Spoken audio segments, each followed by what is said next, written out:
2017. I'd like to ask everybody to stand and acknowledge the flag pledge. Thank you.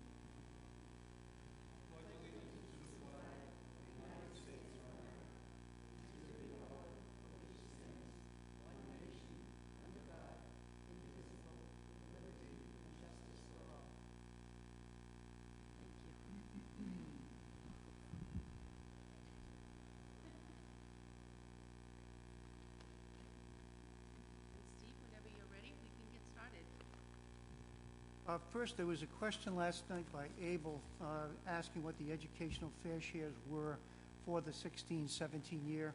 It was $2,162 and $1,081 for the 2 bedrooms or less. Okay, we're going to get started tonight.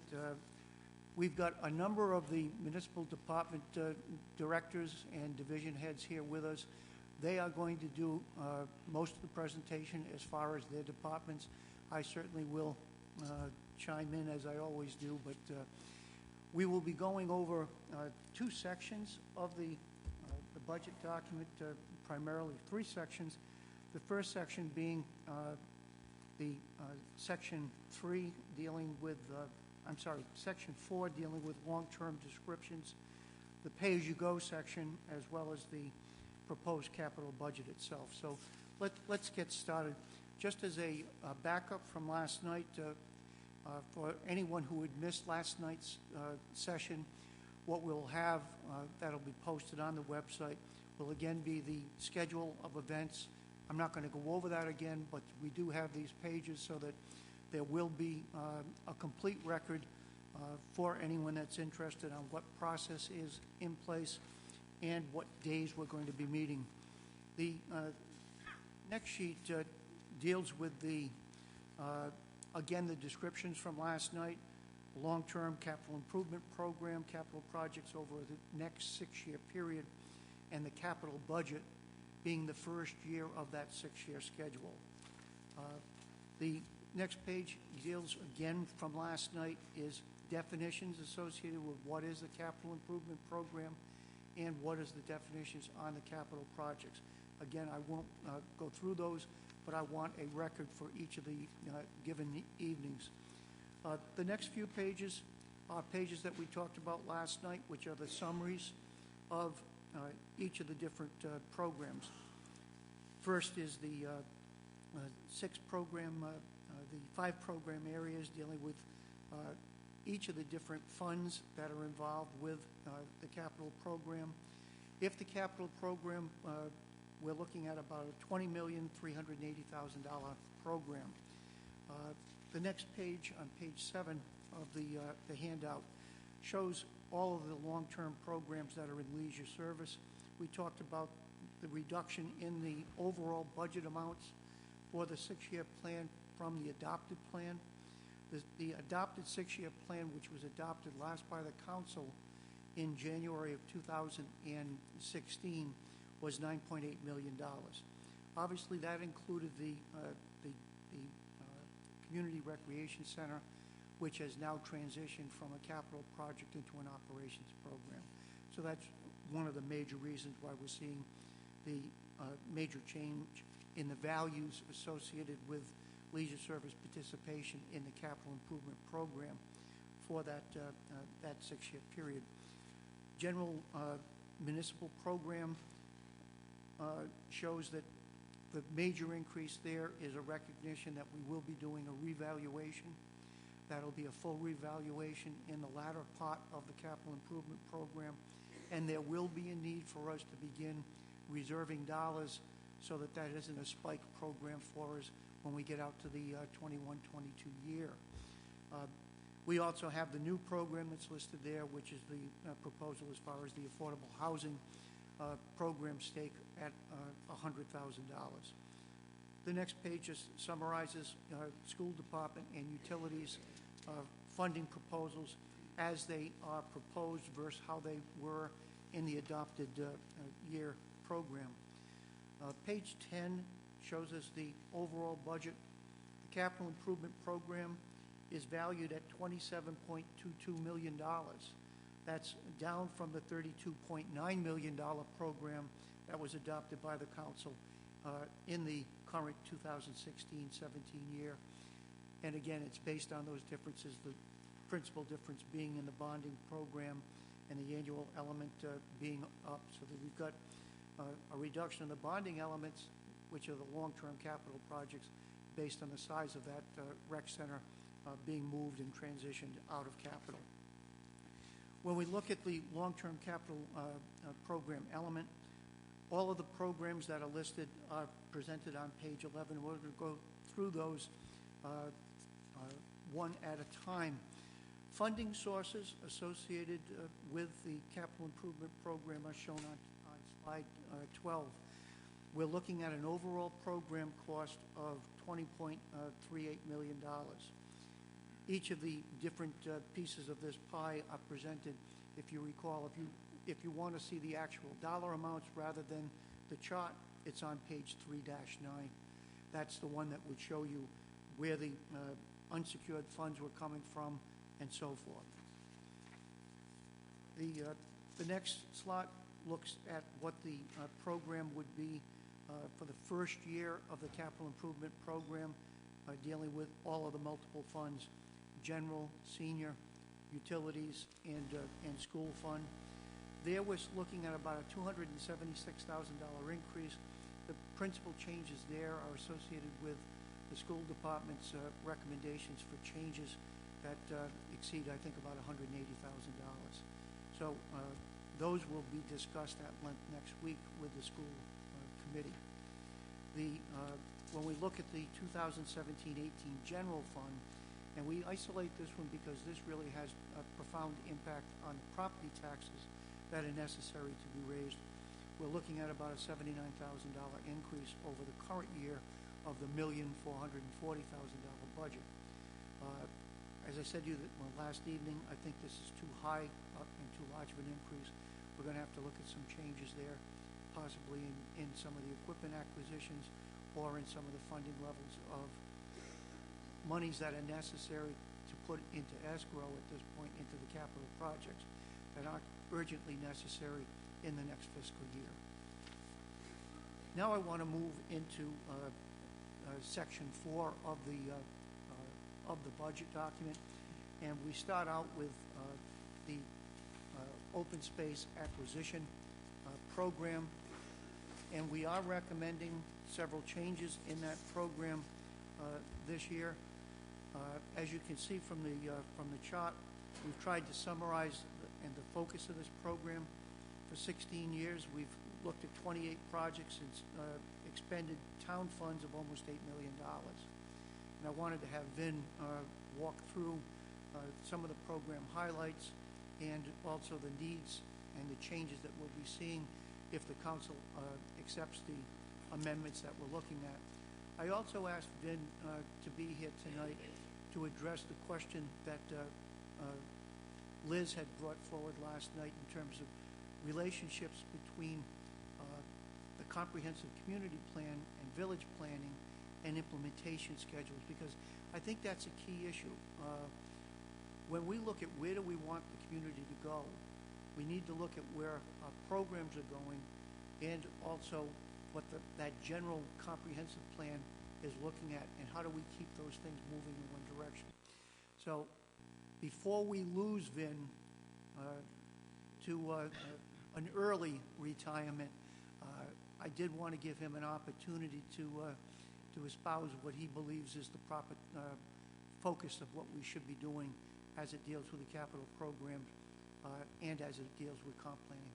Vin? Make sure that mic's on for us, too. The next few slides essentially provide a summary of page 4-1 in the full document. And as Steve mentioned, the town has had an active effort for open space preservation for many years with a lot of different partners, and it's been the ultimate result of that partnership with the Partnership of Preservation through the Land Trusts and Nature Conservancy, among others, RIDEM, federal government through U.S. Fish and Wildlife, has been a lot of property being preserved in the community, such that at the present time, as you can see on listing there, for some 31.7% of the town is open space, and that translates into about 18 square miles, which I think is a more accessible figure for people to understand versus acreage. But there are 640 acres in a square mile, so that's a good chunk of the town, and that process is ongoing. We have two, as the council members will recall, we have two pending acquisition programs. Acquisitions pending, these being the Whaley Farm and the Wells Farm. The Whaley Farm will result in the preservation of about 40 acres of land.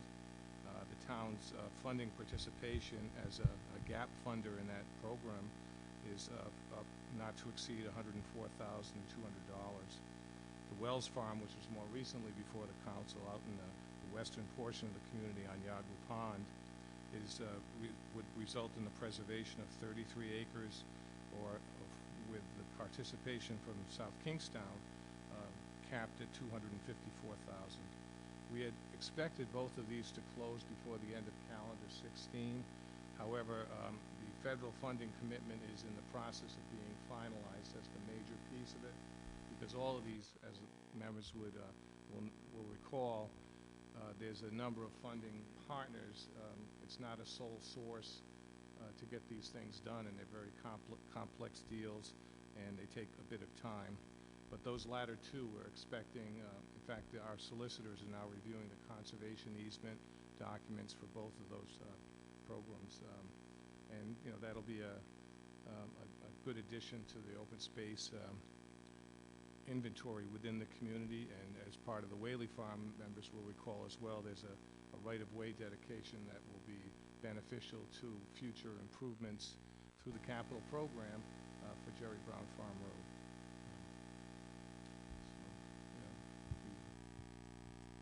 This slide, which is also shows the distribution of who owns what. Our office, each year working with the tax assessor and the land trust, among others, we update this inventory, and you can see over time, there's been good increment towards additional land being preserved, and we've been over the 30% mark in terms of the percentage of the community being preserved since, at least since July of 2011, and now we're at almost 32%.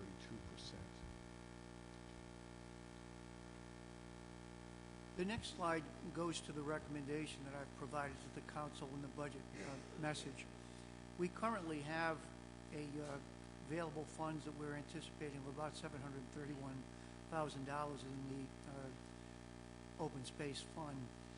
We're looking at taking in an additional $300,000 in the current year in recording fees that would be directly deposited in this program.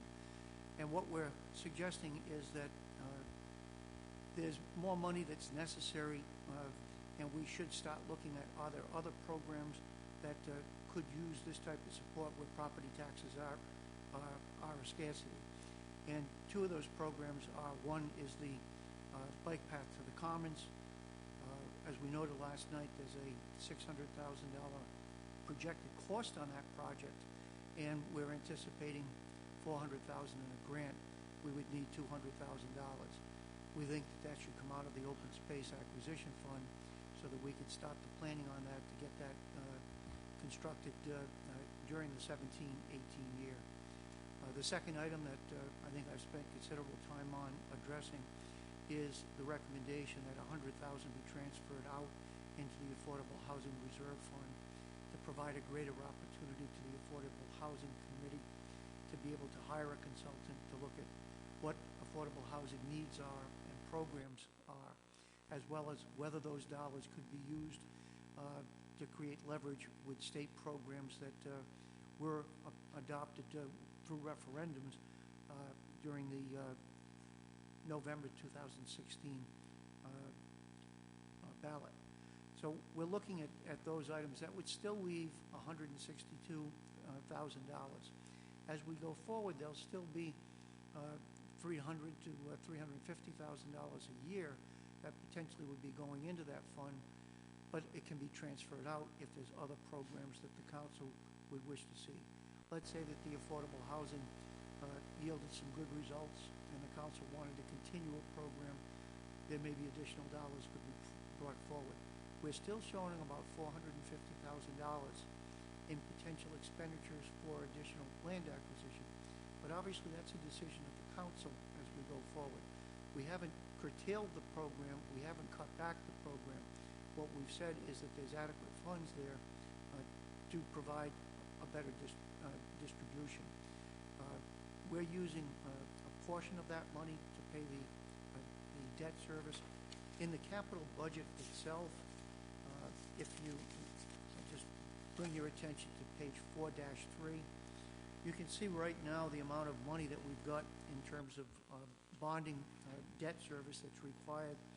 In the 17-18 year, we'll have up $406,000 in debt service that are going out for open space bonds that have been issued going all the way back to, I think, 2003. What we're doing is we're taking a portion of the $300,000, $225,000 a year for the most part, and using that to pay down that debt service. But anything over that 225 then is available at $75,000 a year being held in a reserve, so that if there was another Wells Farm or another Whaley Farm, the council would have the ability to properly consider that. I think also some of the fees that the town has paid in the past as far as soft costs for land acquisitions will also disappear based on what the council has suggested, that there needs to be something from the various agencies that are buying the property or buying the development rights, that they have to look at what the appraisal values, the legal costs, and those should be resident to the funding agency rather than to the town.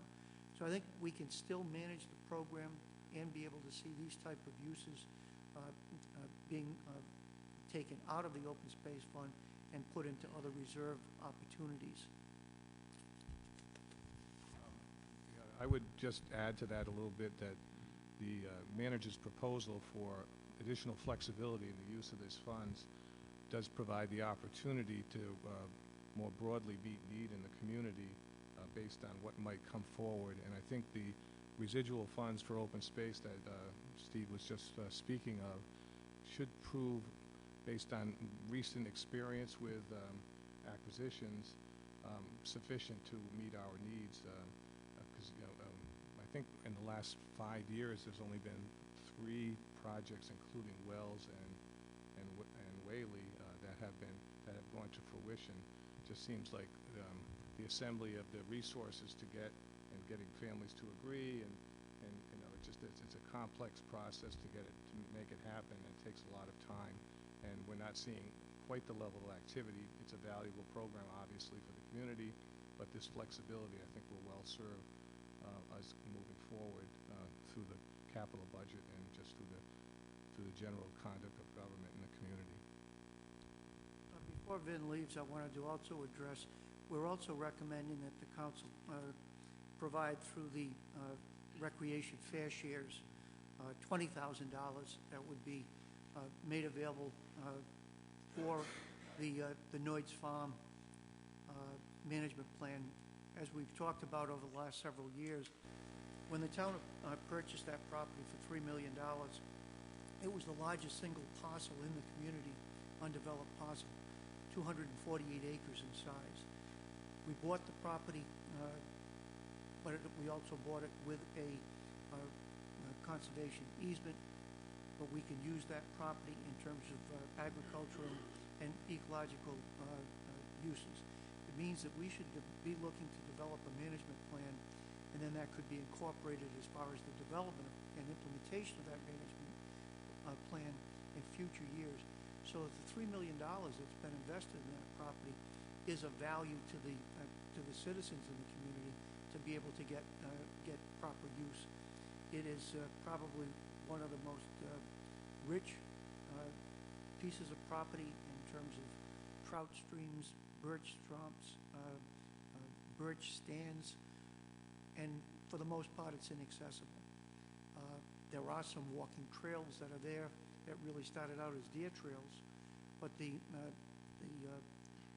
there is no parking that's available now, so there needs to be a trailhead developed. But we don't want to see this done in a piecemeal basis. What we want to see is that between the planning functions within the community and Conservation Commission, Planning Board, and then ultimately the council, to adopt a plan so that things aren't done on a piecemeal basis that may not fit into an overall comprehensive use of that property. We think the $20,000 from Rec Impact will provide an opportunity. The council may want to establish a working group with representation from Planning Board, Conservation Commission, Sustainability Committee, and possibly have them working, and I'll assign a staff liaison for that project, and we would go forward to at least be able to come up with a plan that the community can be proud of. It may take us 10 years to implement that plan, but at least we'll know that each step that's being taken fits into an overall master design. Go ahead, Vin. Yeah, I was going to say, if there's no questions on the open space components, I wanted to have Vin address the comprehensive planning process, both what's going to be happening by the end of this month in terms of the update on the comprehensive plan and how he sees it going. There was a topic last night, as the managers mentioned, about the comprehensive plan and how it may relate to the budget process and the capital budget function in the community. But maybe to step back from that a little bit, our comp plan embraces the idea that South Kingstown really developed historically as a collection of villages that are all very unique in the community, and you have core village areas and periphery, whether rural or more urban in the Peacedale, Wakefield, or Kingston vicinity per se. And those, of the last several years, the Planning Board has conducted village studies of Wakefield and Peacedale, West Kingston and Matunic most recently. And those were funded through planning challenge grants that we were able to secure through the statewide planning program. Those documents, village documents, were meant, I often said when we were making them, if nothing else, the acknowledgement of the importance of these settings to our community was sufficient a result just to get people thinking about the history of the community, the heritage of the community, and how these areas are important to our historical development and the need to preserve the essences of these settings going forward through our planning efforts and through the conduct of general government. The comp plan reflects the village model, and it has for a number of, at least for the last two iterations, probably the last three iterations of the comprehensive plan in the community as we've updated. We've kept that. The Planning Board views that as very important, even with the changes of membership of the Planning Board over time. And staff, I think, would certainly agree that's an important acknowledgement, recognition, and like an homage, so to speak, of these settings in the town of South Kingstown. The comp plan really is a more general document for the community in terms of setting goals, vision goals, policies and implementation actions. The comp plan, I think, does, in a sense, inform the policy environment of the town in a general sense, which then translates through the capital budget or the operational budget, the specific policies within those into the actual budget. But I think there's not a direct connection typically of a comp plan for South Kingstown or any other setting within the state of Rhode Island under the enabling statutes that, you know, there's an informing but not a direction per se. So I think there's, you know, that's what meetings like this and the budget hearings are about, is seeing how our general policy environment in the community gets translated in a fiscally constrained manner based on what the community can accomplish in a given year or a capital improvement program term, you know, or the longer term. I think, you know, it's an important document, and I think comp plan that is, but, you know, it is not the same thing as a budget, and it doesn't necessarily direct the budget in a direct setting. It's town council members establish the priorities based on the public hearing process, the budget development process, and I think in the background you think about some of the more aspirational aspects of the planning documents, but planning and budgeting are related, but they're not, it's not a one-to-one correlation, so to speak. I'm not sure if that's helpful to you, but planning, and I think in what we have seen an evolution in the last several years, and I think it's a very good thing, is that there's more of a continuum of consideration between like the capital budget, the operational budget, and some of the town's more broad policy documents for planning, and I think that shows, and I think the recent budget development has more acknowledged those relationships, but one doesn't necessarily direct the other. The council obviously directs the budget through the process that we're initiating in the last couple of days, well, the last few weeks and months. And so I'd be happy to answer any questions if you may have with regard to some of the discussion we just engaged in. If there's none, then Terry, it's your turn.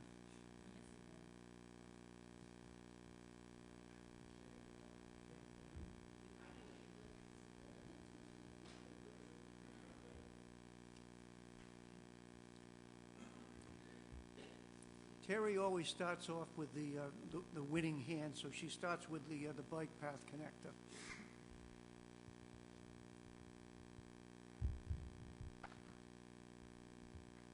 Good evening. Everybody hear me?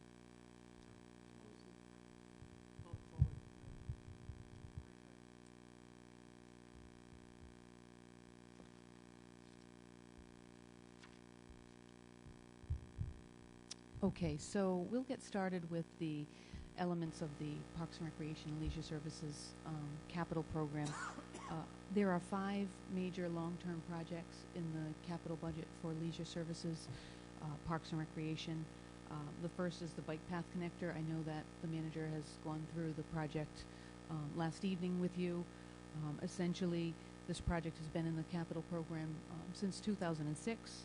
It is the construction and development of a 3,400 linear foot paved connector path between Broad Rock Playfields and South County Commons. The Rec Commission has been supportive of this as a priority project. Last year, they identified it as such. We were still waiting on some alternative funding that occurred this year in the form of a $400,000 grant through DEM. The total anticipated cost of the project is $600,000, with $200,000, as the manager mentioned, being proposed to come from Open Space Capital Reserve Fund. We see the project as a very valuable enhancement to the area in terms of connectivity. It's hard to deny it connects not only Broad Rock, but also Old Mountain Field, Broad Rock Middle School, and all of the town resources that are right there in that area. So we're excited and enthusiastic about moving on this project in FY 17-18.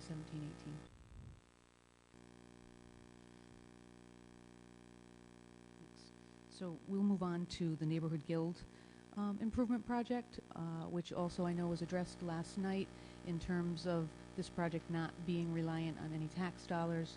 It would be a $1 million bond.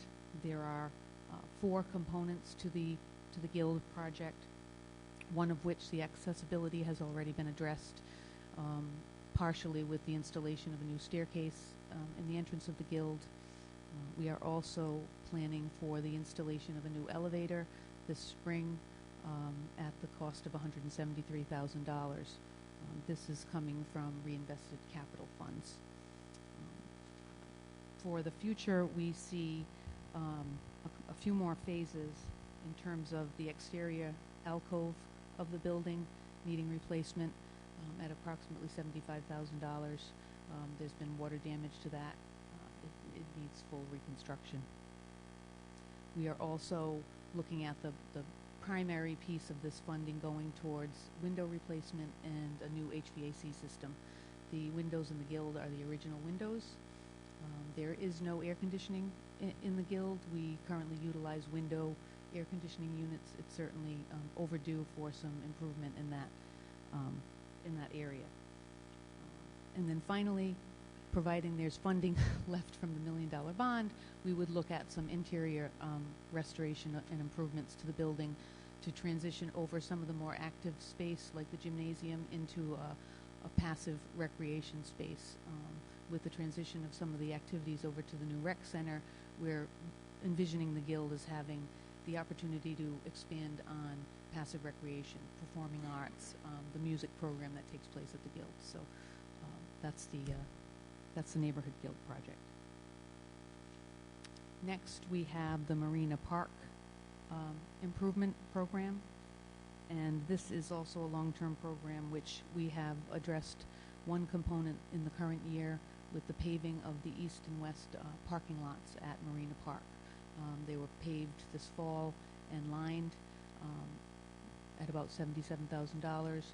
We will also be reorganizing the grass lot that abuts the west parking lot across from the restaurant and the public boat ramp to make it more organized, if you will, in terms of traffic flow in and out of there. The park has become much more active in the past few years with increased use of the boat ramp, the restaurant being more active, the park itself becoming more active. So in that vein, we're attempting to better control the parking, the access, and the activity in the park overall. And then we're looking at $250,000 for the replacement of the boat ramp, the public boat ramp, which is in need. Currently, the Waterfront Advisory Commission is supportive of a reconstruction of the ramp. However, of course, funding is one of the issues, and so the council had approved for $31,000 in the current year, or the past year, general fund surplus to be moved over into this fund to escalate the fund balance so that we could potentially replace that in the 2021-22 year. I would say that one of the concerns that we have is that with that expensive a program, whether or not, because it's one of only very few rights of way to the water for boating purposes, whether or not DEM should be participating in what the costs are associated with rebuilding that property. We will continue to look for DEM supports on that program, and as I said to you last evening, if we can come up with those dollars from a third-party source, then we may be able to accelerate the schedule in which we would be able to complete the projects. What we really want to do here in the capital budget is to show this as a priority, and if we can move it up, we will. Either that, or we have to try to put the $10,000 to $20,000 a year away until we can come up with a solution. We've looked at rehabbing the existing ramp, and it's not worthwhile doing. We need to do it once and do it right, as we do most, if not all of our projects. But to do that is going to cost some considerable dollars. I'm also concerned that we're using a target figure there that may be low, because we're going to also have CRMC involvement in terms of final approvals. So hopefully we can get a coordinated effort with DEM, because certainly they're very much in favor of any place that has a boat launch and also has the parking. Next, we have the Town Beach Improvement Program. The 6-year program cost is at $215,000, and as the council is aware, the beach is an ongoing maintenance program more than anything else in terms of erosion and the necessity to constantly keep up with, whether it's sand replenishment or erosion mitigation. Some of the items that we have on the 6-year plan include sand replenishment, which is basically an annual thing, playground equipment upgrades, replacement of the beach storage units, and also an overall beach improvement program. which we will be looking at exploring some long-term erosion mitigation options to update the beach master plan, because we realize that is not going away, and to extend the life of the beach, we want to be able to prepare for that. We've certainly started the process with moving the pavilion back, and at the same time, annually make it appealing to the public. We've added the shade structures. We've added some accessibility enhancements this past year, so the public can access the beach. So overall, we're looking at a $215,000 6-year program. This is a program that we could spend any amount of money on. The real issue that we have is that we had so many other resources available in past years that many people want to see all of those restored immediately.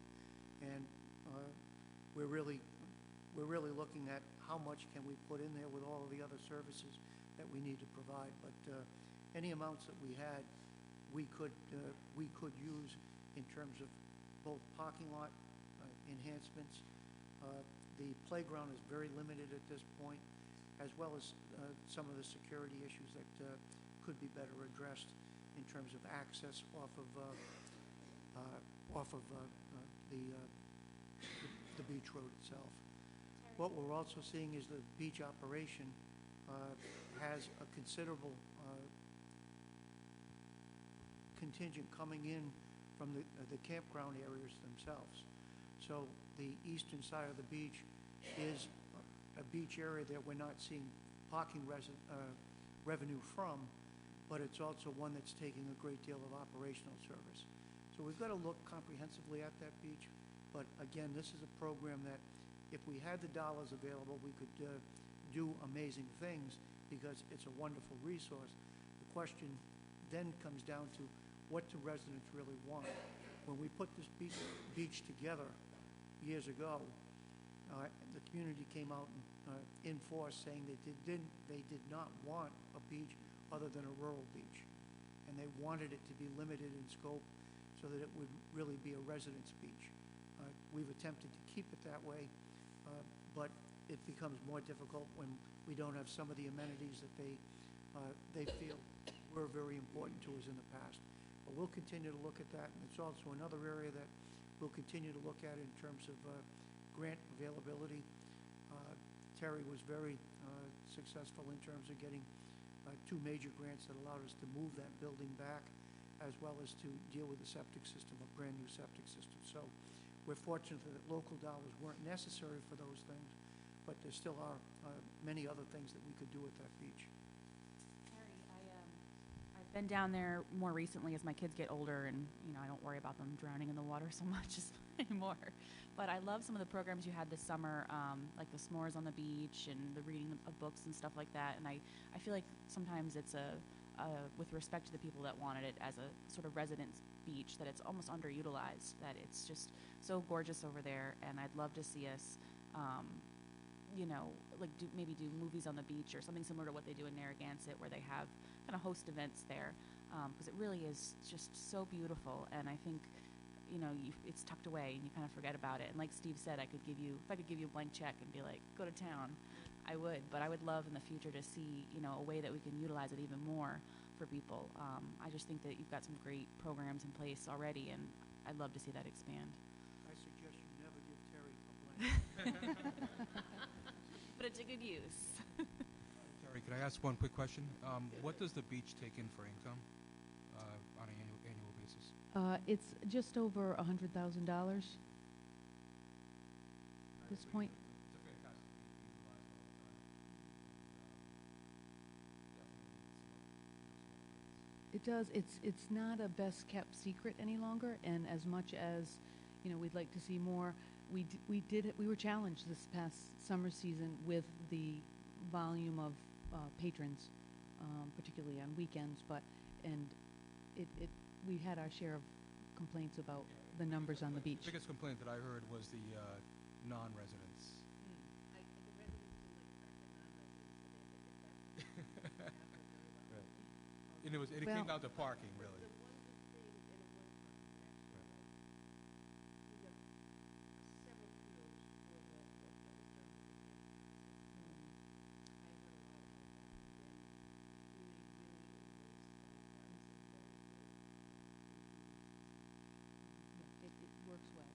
Has there ever been any consideration to allowing the businesses in Matunic to use those lots for parking at night?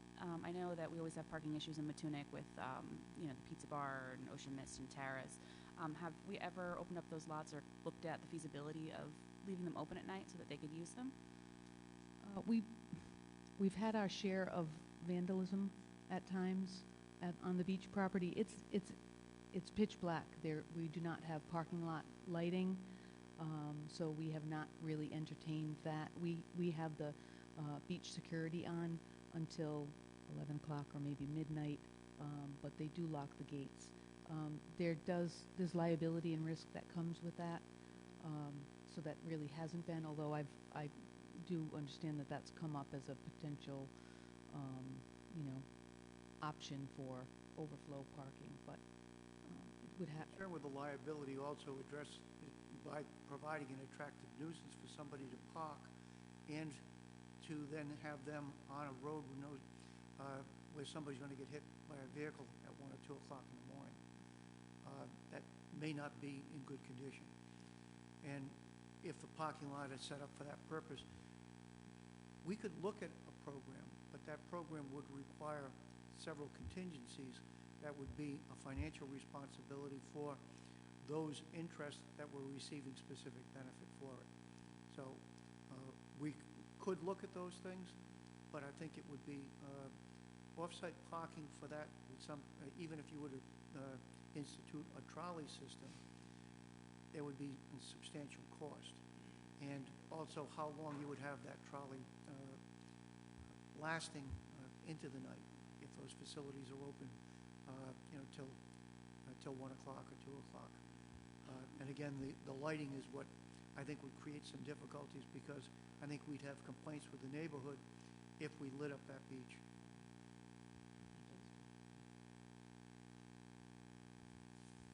Moving on, for the beach, this is a continuation.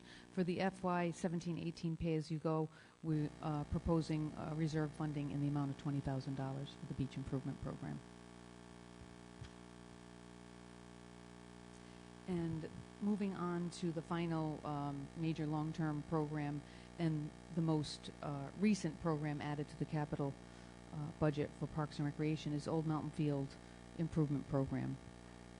I know that Steve went over this a little bit last night as well with the council. We're looking at a total 6-year program of $441,000, with the biggest piece of that or component being the replacement of the concession and restroom building. It's a 50-year-old building. It really has seen better days, and that park has only increased in usage.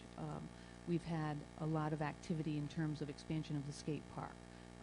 The tennis program is very active. We've added to the basketball program. We've got the collegiate baseball team that comes in there in the summer and attracts a whole new set of patrons. So the park activity has increased.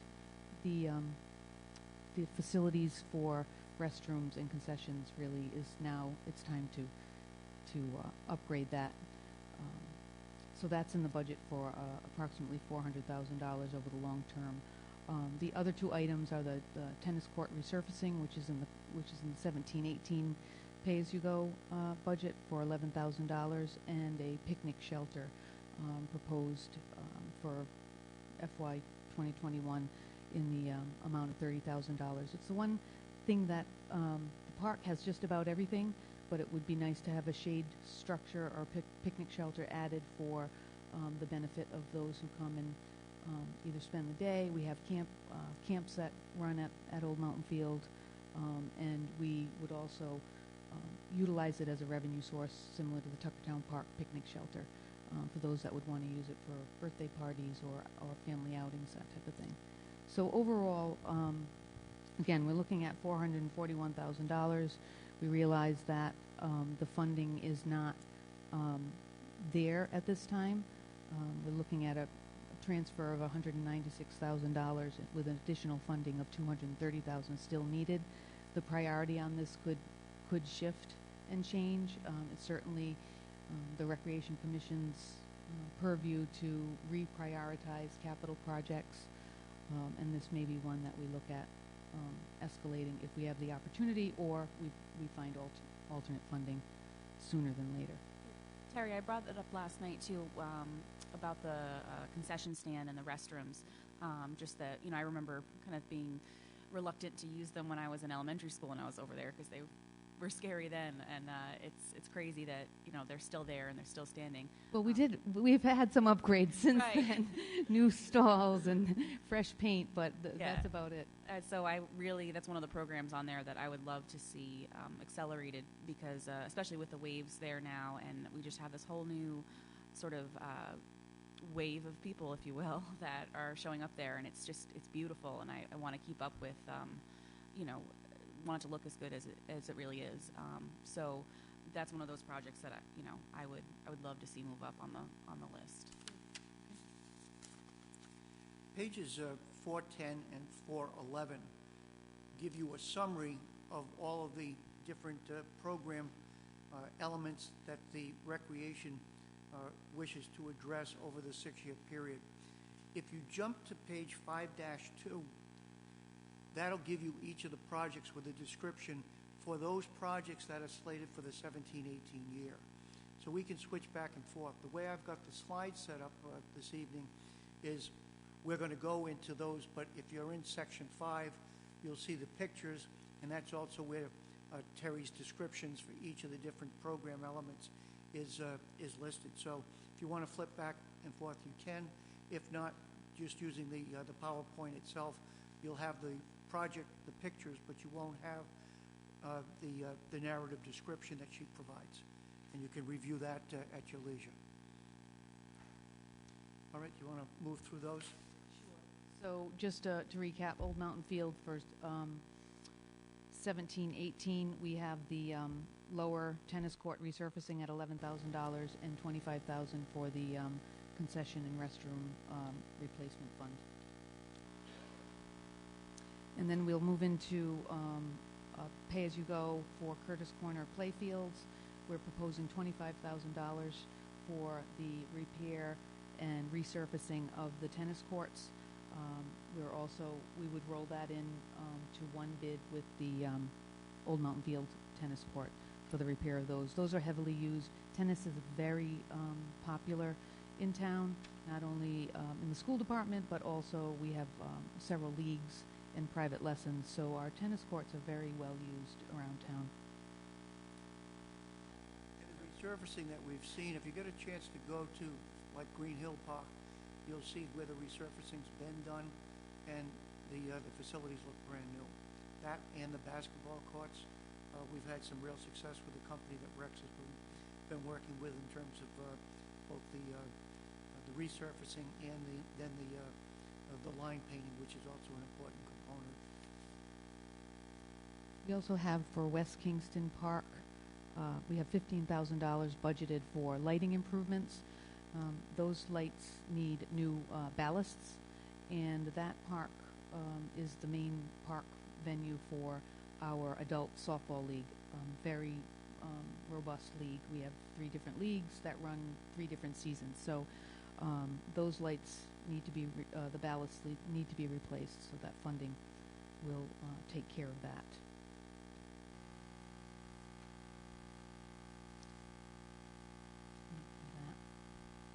So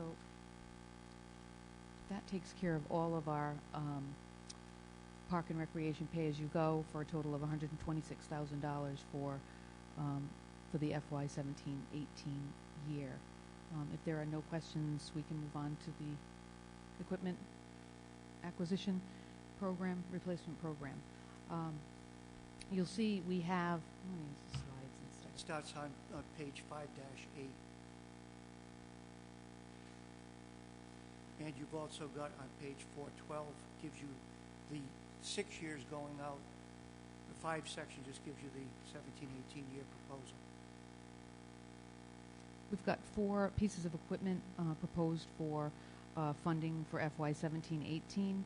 The first is a half-ton pickup truck that's utilized by the park superintendent for the day-to-day operation of park maintenance and facilities maintenance. The mileage on this vehicle is relatively low. We do position our vehicles in a replacement for every 10 years. So this may be a little early, but what we would do is leave that funding in the budget in the next fiscal year. If that vehicle is determined to be in fine enough shape to continue for another year and not lose so much value that we don't get any trade-in on it, we would carry that to the next year. The next vehicle is a box truck. Funding for $32,000 is proposed. That's a 2005 vehicle. It's involved in the day-to-day operation of park maintenance, transports equipment and materials for field prep and repairs of facilities and irrigation and building maintenance. There's just about 83,000 miles on that truck, and we're proposing that that be replaced in FY 17-18. Third vehicle is a one-ton dump truck with a plow, and the funding of $50,000 is proposed. This vehicle, again, this has low mileage, however, heavy year-round use. This particular vehicle has had major transmission work done more than once. There's also signs of rust on it. It needs to be replaced. Depending on how the season goes this winter, if it's heavily used, I think we're ready for replacement in 17-18. Hopefully with some trade-in value left on it. And then the last piece of equipment is a front mount mower with a bagger attachment, and that is proposed funding for $28,000. It's one of 5 front mount mowers that's used in the day-to-day operation of field and park grounds maintenance.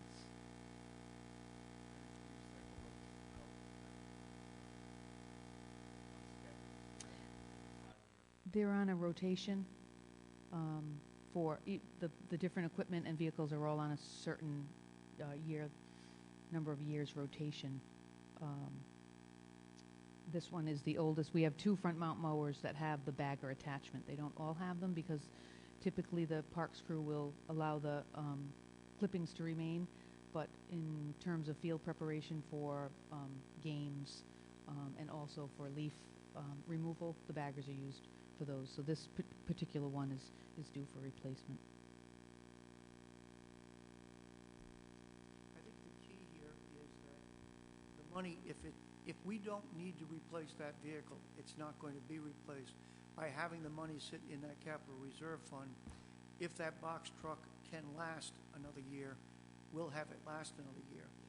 The biggest concern that we have is on the mowers and the dump truck, because with the dump truck, if we lose service of that, we also lose the trailer capabilities to be able to move the equipment. The worst thing you can have is labor available that's high cost and not be able to get the equipment to the sites. So we do have to be somewhat cautious as far as what we do there, but we have gone in some cases as much as a year or 2 years over what we expected, as long as the equipment continued to be viable.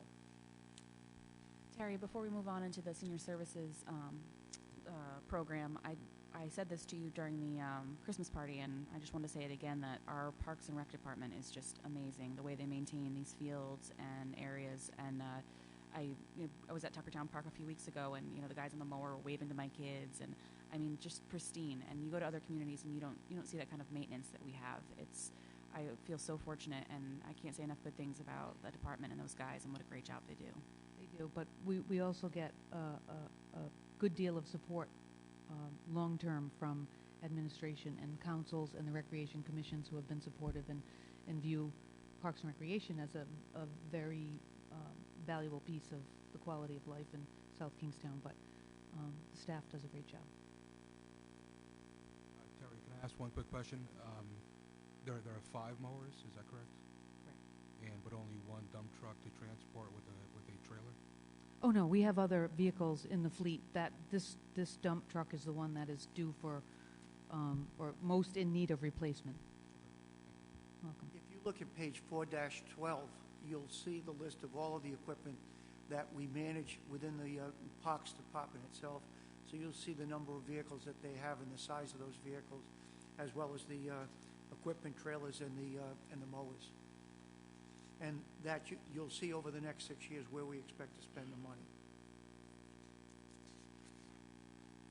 That brings us to seniors.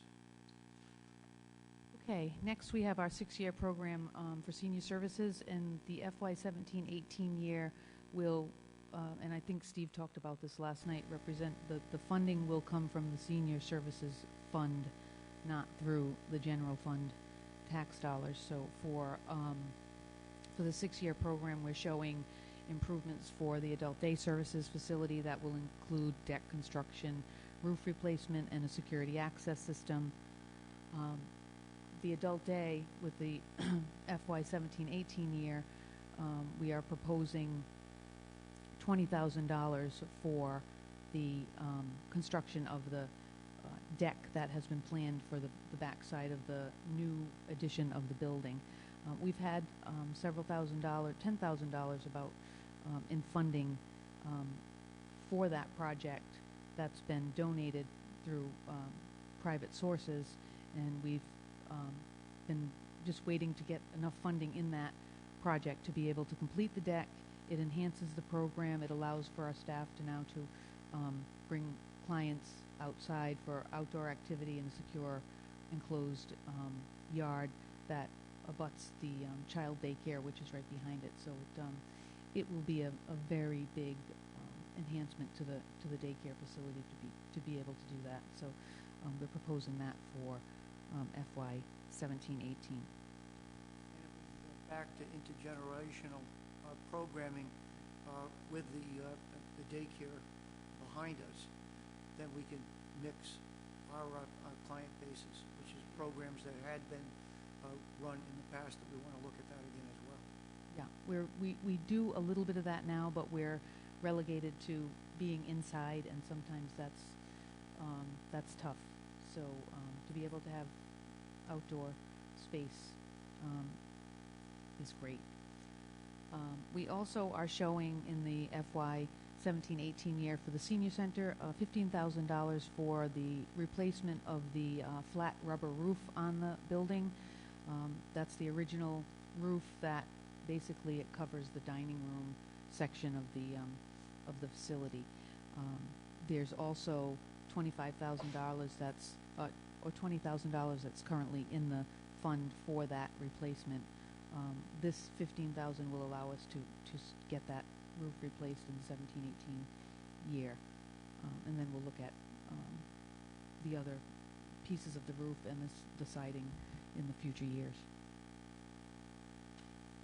One of the open items that we have with the senior center that continues to be a concern to us is the replacement on the HVAC units that are rooftops.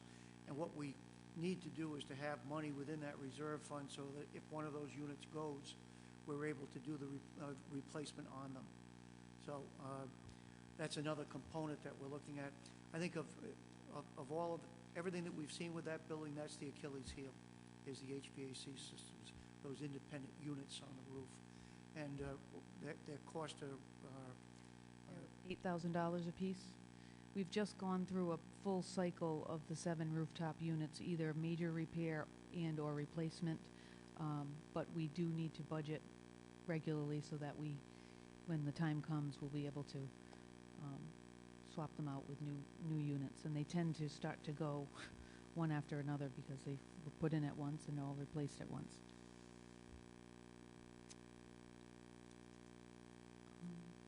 questions as far as seniors are concerned. If not, we'll thank Terry. And Laura, you're up on deck.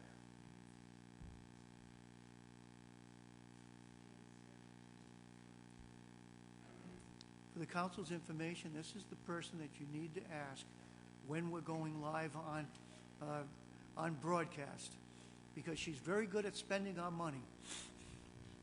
Lori Fox, for those that don't know her. Thank you, Steve. Good evening. The main project that we've asked for is looking at refurbishing our server virtualization upgrade. We're looking for approximately $70,000 for that. Right now, we have a cluster of servers, basically, that runs everything from finance and payroll to GIS to the police department to file servers, email, and so forth. So we would be looking at replenishing that equipment, which would be approximately 8 years old. So normally what we do is we get various prices from vendors. We also look at state contracts to see what's available to us, and then we would bring the equipment in and migrate from there. It's a fairly significant program. We do see cost savings because with the virtualization, you're basically buying one big server that's going to host multiple applications. So you're saving on cooling costs, electrical costs, and space, as well as licensing. So it's a little cheaper, and virtualization has been around for probably good 10 to 12 years now. So it's a technology that's very proven. We actually recently just went through that project with the police department as well. So that is the main request that the IT department has right now. The other programs that are listed there are the programs that we're looking forward to in future years, because Lori has done an excellent job in modernizing all of the systems that we operate, the hardware, and not only here but also in the police department. So once we have purchased all of that equipment, the main thing we have to do is to ensure that we replace it on a timely basis, or it becomes inefficient in use. So we are looking forward to 1920 year, where there's going to be additional dollars that are going to be necessary for the Exchange server licensing, and I wanted Lori to talk about that because there's really two options that are available to us with Exchange. So the Exchange server is basically the town and the police department's email system. And actually right now we're incorporating the library into our email server as well. We just recently went through that process with the police department. Going forward, we're going to look at two options: to continue to keep it in-house, which is where we have it right now, or to go to a cloud-based system. Most people use a Gmail or Microsoft email. So we can look at those options. At the time that we brought this in-house, because the town was serviced by Cox originally for email, the cost to have it in the cloud was, it didn't make sense for us, because you're paying a per license fee for so much space on their server in the cloud. So at the time, we were going to have to incur an annual cost of around $30,000 to $35,000, where the Exchange project cost us less than that to do it, and we kind of buy it, and it's just there for us. It works. We don't have to really replenish it up until a new version comes out, which a new version is out with Microsoft, which is the Exchange server that we have. So when we get to that point in 1920, we'll reevaluate to see whether it makes sense to keep it in-house or to have something in the cloud. And we also at that point have to look at restrictions based on the FBI requirements that we have for emails pertaining to police and public safety. It's becoming much more important for us as far as security is concerned, because when we manage payroll, we have Social Security numbers, we have a great deal of personal information, and the laws have changed considerably in the last few years as to what our responsibilities are for the securities. So the equipment that we're operating with has to be up to a standard. And I think the worst thing we can do is to have paid as much money as we did for software without having the equipment necessary to be able to use that software as efficiently as possible. We're also looking at the improvements in later years as far as putting the money aside to make sure that when the fiber ring and the firewall needs replacement, we've got that. I think all too many times we can overlook these things because there really are yearly costs that should be put aside for the depreciation value on this capital equipment. It's not cheap equipment anymore. It's very expensive equipment, and when it goes, you've got to replace it. So if you've got a $50,000 piece of equipment and it's got a 5-year life, there should be the $10,000 set asides on a yearly basis to be able to replace that at the end of that of its useful life. Either that or you use it beyond life, and what happens is we end up with a failure, and that is real problems for us. Lori, can we get an update on the live streaming or live broadcasting of the meetings? Of course. So we have the equipment in place, and we've done testing locally here to make sure that the connections and the quality of the video and voice were up to par where we needed it. And it is locally. What we're seeing is when we transport the signal down to the Westerly Public Access, that we're doing things in high def now. Public access does not do high def. So we're basically compressing that signal to get down to Westerly, and at that point, the voice quality is good. It's the video quality that we're seeing as we broadcast. We're seeing the colors get very distorted. So that's the process that we're working on right now to try and address that, because I certainly don't want to put a product out there and when we were testing it, first the color was very good and then it was black and white and then everybody was blue. So it was not a quality product, and the residents certainly don't want to see that, and the council doesn't either. So we're trying to do as much testing as we can. Cox has contacted me, and they have said that they will have someone out here next week. So I can give the manager an update next week as well. Okay, great. Thank you. Any questions on with Lori? If not, we'll move on with the library improvements. The library improvements, there is no money in the pay-as-you-go portion of the budget for this. There's there's two projects for painting that needs to be done. Fortunately, we have about $140,000 that's in reserve within the library improvement fund. This is based on state grants that have been received that we spent less, but we had local money, and we didn't need as much local money because of the grants. So now what we have are two projects, one for Hazard Memorial Library. That would be a $72,000, and Hale for $17,000. The monies are there. What we'll need to do is to determine when we want to put those projects into place. But this is also scheduled equipment. As you recall, you've got painting going on Kingston Library at this point, and we've seen a large change order on that.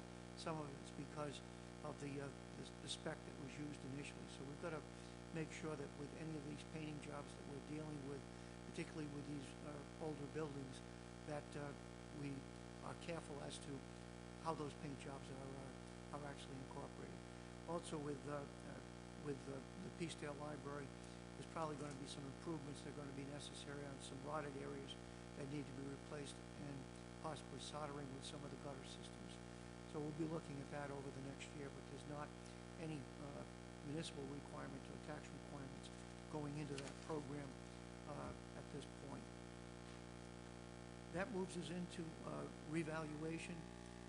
I did want to put this forward. With the next statistical reval is coming up on for December of 2018.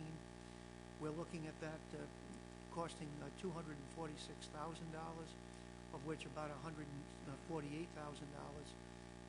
will come through reimbursement from the state. When we do the full revaluation, which is scheduled for December of 2021, we're looking at that being a full cost. The range there, it's shown there at 40. It should really be probably, when we did the last analysis, it was about $31 a parcel we were doing.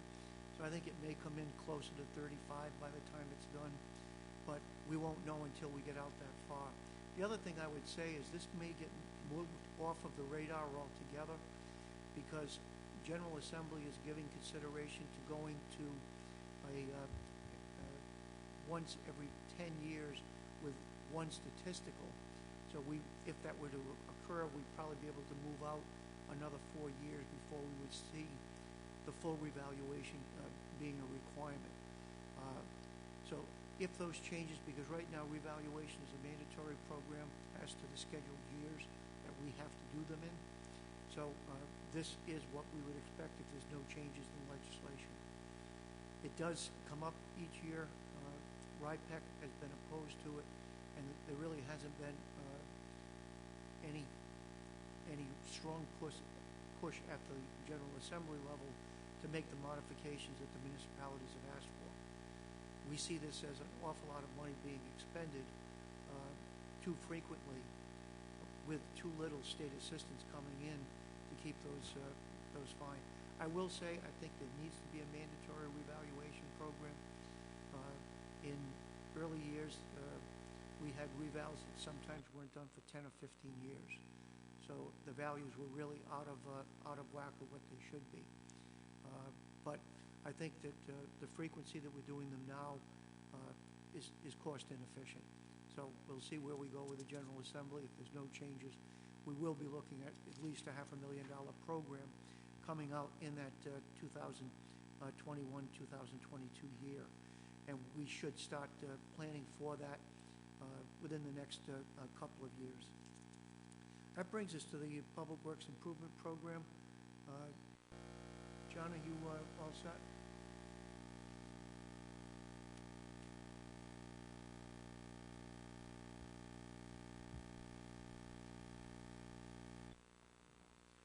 The Public Works will start on page 417.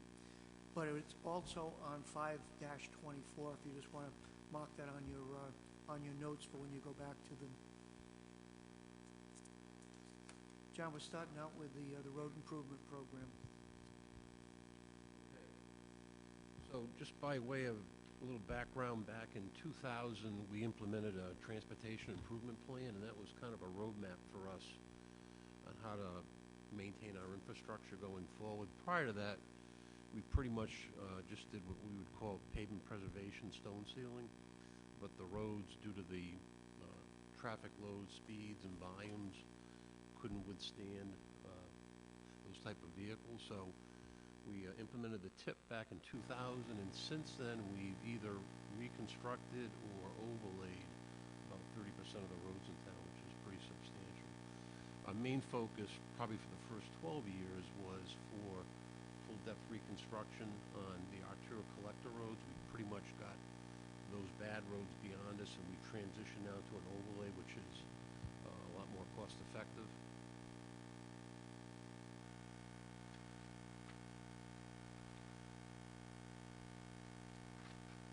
So if you look at the next slide, so we pretty much have the roads infrastructure categorized: arterial collector roads and local roads. Arterial collector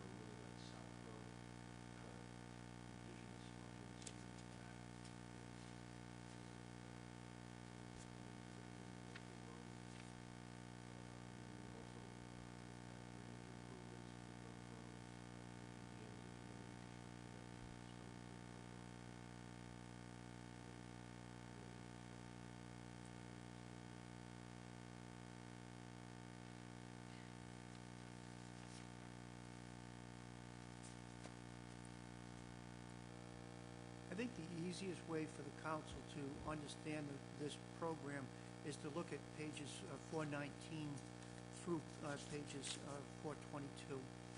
Because what that'll do is it'll take you through what John just referenced in terms of the various roads that we're going to do.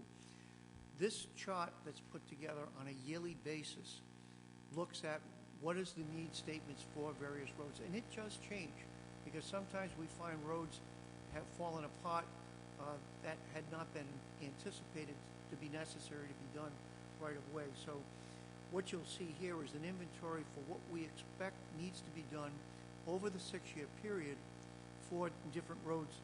The first breakout is on the arterial road program for reconstruction. And again, as John said, reconstruction is 1.25 inches pavement base and another 1.25 inches on that. It's not an overlay. So we've broken out the program to look at arterial roads that are going to be reconstructed, as well as arterials that are going to be overlaid. And John's going to walk you through the different projects that are slated for 17-18.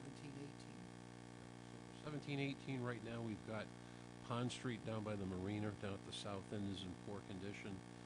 That section where we've got some water standing and the road's broken up, we're going to have to reconstruct that area. And then the balance of Pond Street from the marina up to Route 1, that would just be an overlay project. So even with the roads that we've done last year, even though we've gone to an overlay program, there are still some areas where we do selective either soil replacement or we put a geomembrane down to stabilize the soils if there are poor soil characteristics. South Road, the south end is, folks may remember, we did the north end a number of years ago. So the south end is now proposed for overlay. That's just an overlay program for next year. And the total cost for that is, for those overlay is $575, $750. And then getting on to the next page, 420, is the Collector Road program. We did Green Hill Beach Road from Schoolhouse down to the end of the beach. We did that a number of years ago. Now we're trying to again hit the collector roads off of that. The main thoroughfare down there is Carpenter Drive. Carpenter Drive, because most of those properties have a higher end that have paved driveways up the road. We're probably going to have to mill some of that to try to maintain the same elevation and not change drainage patterns. And then off of Carpenter we have Browning Street, and down at the bottom you'll see also local road is the Coast Guard, which is the dead end down to the ocean. Those are all scheduled for overlay. John, what's the life expectancy of like an overlay versus when you actually dig it up and do the whole thing over again? Well, I mean, considering the roads that we've done so far, many of them, South Road, they date back to the infancy of the town, so they've lasted that long, even though they probably weren't constructed with the best materials. So we're hoping that we'll get another many 50, 60 years. I mean, we still have to do pavement preservation. So Rose Hill Road, I believe, for an example, we did that road, I believe, back around 2003, and we just stone sealed that road for the first time, I believe, last year. So it's made it that long. One of the keys is the crack sealing program that's in your operating budget, because if we put the pavement down on the overlay and we ensure that we religiously go back and do the crack sealing program on that, that's what destroys those roads. In fact, if those cracks are there and it gets the water freeze associated with it. So roads like High Street, that we see in the sort of destruction that it has occurred over the years, is that just a result of poor drainage that affected that? Yeah, I think in High Street's case, I think the drainage is the problem. The water sat, you get some cracks. If the state didn't crack seal it, you get the freeze-thaw action, the road just breaks up. And we've got the same problem. I mean, even with, again, roads that we pave, and you'll see High Street probably, when they're done, probably 5 or 6 years from now, there'll be crack sealing. Crack sealing's the step number 1, and then pavement preservation with the stone sealing is step number 2. And what makes you decide when you're going to dig up a road versus when you're just going to do an overlay? Actually, what we do is we'll have our highway department go out, we do test pits, we do a soil analysis to determine what the composition of soil is. Typically, you'll see areas that are near a swamp, for example, like Saugatucket Road. There's a whole stretch of Saugatucket Road that had to be stabilized with geomembrane, because we knew actually before we did the test pits that the soils probably weren't that good underneath. So it depends on what the soil composition is underneath. Okay. So the next slide we have is TMDLs. As the council may recall, we have 7 TMDLs in town. Just by way of background, a TMDL is, the acronym stands for Total Maximum Daily Load. It's the amount of pollutants that a water body can withstand and still make that water body fishable, swimmable. So we have a number of TMDLs that were promulgated by the state. The first one we're working on right now is Narrow River. That TMDL was for bacteria coliform. So we're in the process of finalizing a remediation plan to try to reduce some of the pollutants going into Narrow River. We anticipate having an informational meeting sometime this winter, and then once that informational meeting concludes and we accept public comments and incorporate them into the final plan, we'll then put pen to paper. And this is when I say many year, we're probably 20, 30 years out to try to get through all these TMDLs. We're trying to go after the oldest one first, which was Narrow River. The state recently, with their impaired waters program, they're reprioritizing which ones they want done next. It was originally done based upon, again, the dates they were promulgated. Now they're looking to do it based upon importance. So, for example, water that is fishable, swimmable, and shellfish. So I would think Green Hill Pond probably would come next on the list. Saugatucket River is going to be extremely complex just because there's so much drainage infrastructure. So again, we have a placeholder for next year for $75,000, and as part of the Narrow River TMDL, we'll be making some stormwater improvements to Torrey Road as well. Because of the TMDLs, DEM has the legal authority to require an implementation schedule. And what we've indicated to them is we want to work with them rather than have an adversarial relationship. So what we said is that we would appropriate dollars on a yearly basis, hold it in reserve for major projects. So we've had as much as $100,000 a year we've set aside. Now we're looking over the next several years at $75,000, and that money will be held so that if we end up with a $400,000 project that needs to be done for Narrow River, we'll have those dollars available without it being a requirement to spike on the budget. So it's very important for us to stay in sync with both CRMC and with DEM. One of the problems that we do see, particularly with, is that any water body usually had Indian villages in those vicinities. So when we start looking at doing improvements or drainage swales or detention areas, and we're going to disturb areas, we're probably going to have difficulties with archaeological requirements as a component of those improvements. So, as John said, this is a long-term commitment that we're making, but it's also going to be a very difficult thing to put a cost on because of the different intricacies that are going to have to be addressed, whether it's from Coastal Resource Management Council, DEM, or in terms of dealing with state historical preservation, or with the Indian Nation. Archaeological, I think, with Narrow River is our biggest concern. Fish and wildlife, got some federal sandy money to do some improvements to an outfall down in Narragansett Avenue, and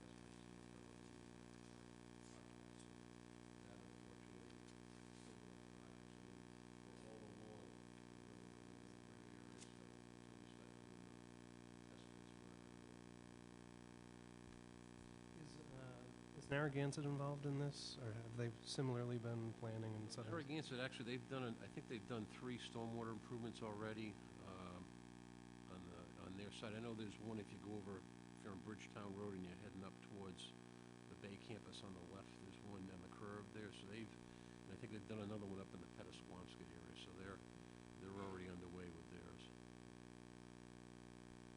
Okay. The next item is Mattoon Beach Road. So again, once the wall is constructed, we have a requirement to maintain whatever that final beach profile is every year. Just by way of an update, the project contractor made some modifications to his equipment yesterday, and the driving is going a lot better, the sheet power driving, than it was in the prior week. So we're hoping that's made a big difference and we can move along a little bit better. Again, in anticipation of trying to be done by Memorial Day.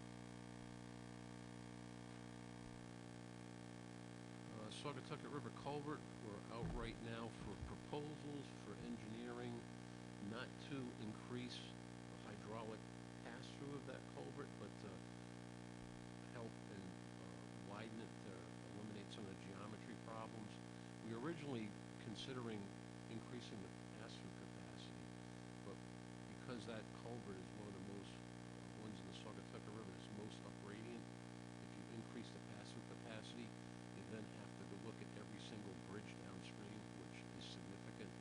So, it does flood periodically when we have anomaly type of storms. So at this point, all we're looking to do is increase the width to get rid of that pinch point that's in the bridge itself. And again, $50,000 placeholder for next year. Church Street pedestrian bridge, again, I think.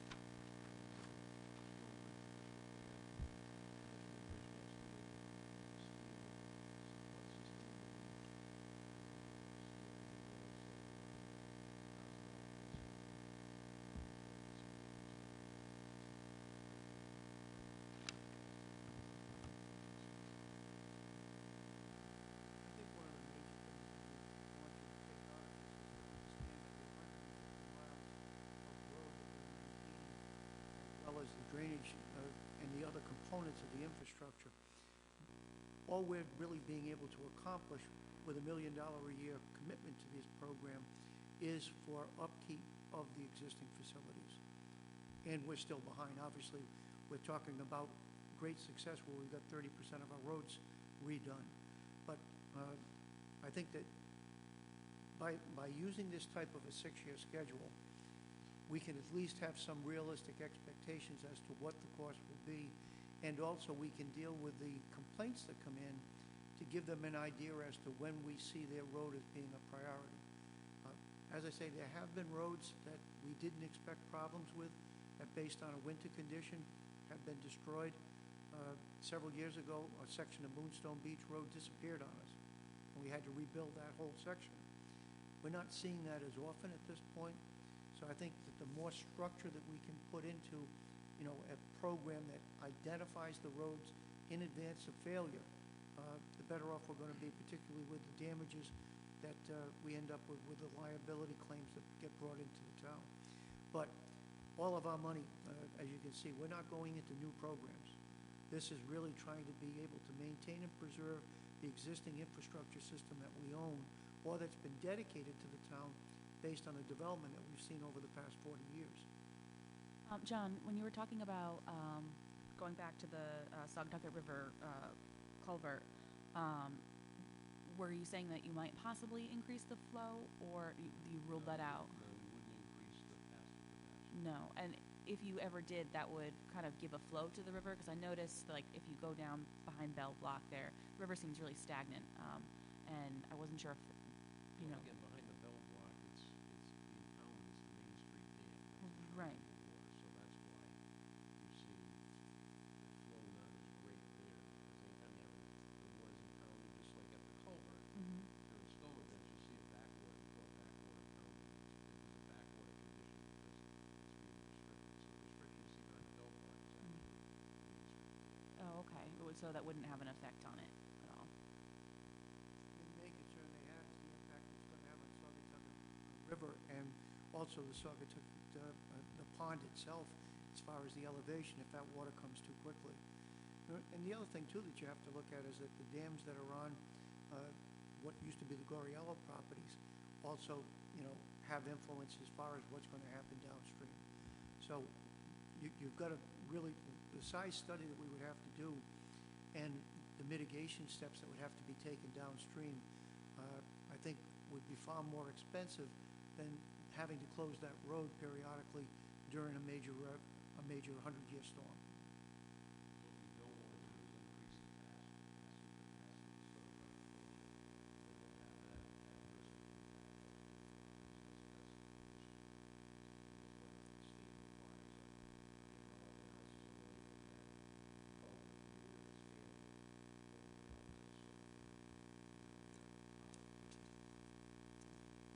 If there's no questions, we'll move on to the Public Works Equipment Program. If you look at page 4-23, it'll give you the 6-year schedule of the equipment that Public Works maintains and what it looks at for replacement. There's 3 items that they're looking for replacements for in the 17-18 year. John, you want to talk to them? The first one is a pickup truck. We've got 7 pickup trucks that we use year-round. We also have snow plows on those and they're dedicated to the smaller, tighter subdivisions like Sweet Allen Farm, where we don't need the mass and size with a bigger dump truck. So the one we're looking to replace is a 2011 with about 86,000 miles on it. The next item is our road grader. It's a 1989, but we don't use it a whole lot other than in the spring when we grade the private roads. There's a number of private roads in town that we grade so-called by tradition, and we have to continue that service. We've looked at actually renting a grader in lieu of buying one, but it would be too costly. It's actually still cheaper to buy a grader. So the problem with the grader that we have now is when it breaks, parts are at a premium. You can't get parts for it anymore. So it's time to replace that with a new unit with a articulating blade. The other thing we do occasionally when we have these very unusual heavy snowfalls, 2-3 feet, sometimes we have to go when the blade articulates. We'll go along like High Street, put the blade out, pull the snow into the roadway, and then pick it up and move it. But that only happens, once in a blue moon if we have a very, blizzard type event. I'm sorry? Yeah, don't see that. So far, so good this year. Last item's a street sweeper. We bought a new one with a DEM grant back in 15-16. The new sweepers have a regenerative air system in addition to the brooms. They also have air to suck, I guess for lack of better terms, the small particulate that we can't capture with the brooms, and that is again goes back to phase 2 stormwater, trying to get better equipment to remove contaminants that we can't remove with the older traditional style broom machines. Any questions on highway equipment? No questions, we'll move on to the public safety program. Chief? I'm sorry. Oh, that's right, we're going to do the... The other item we have is in the highway budget is we have asset management software. We had budgeted and reserved $40,000 back in 13-14, and what asset management is we have a number of standalone softwares right now. We have our fleet maintenance as a standalone software. We have our complaint system on a standalone software, preventive maintenance at the treatment plant. There are software companies that have infrastructure software. We have a core, and then we can buy different modules and have one uniform software for all our infrastructure maintenance, whether it's fleet maintenance, preventive maintenance. And the nice thing about, I'm glad we've kind of waited a couple of years to do this because now they're all GIS integratable, so we can click on a parcel and then bring up complaints if we've had complaints and history of them.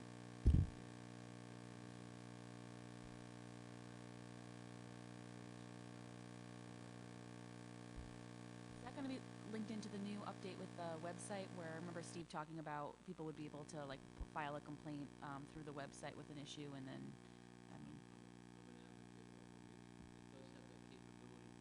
Me personally, I still like talking to somebody. Oh, yeah. They'll say, oh, the water's leaking at, 123H. Well, that's actually sewer. Mm-hmm. A lot of times we don't get enough information. If somebody sends us an email, we have to get more information from them. Gotcha. Okay. That is enough. I want to move on, and you can follow in section 5, page 27. This gives, before I have John leave, to deal with the utilities. These are each of the programs for the water fund and the wastewater fund.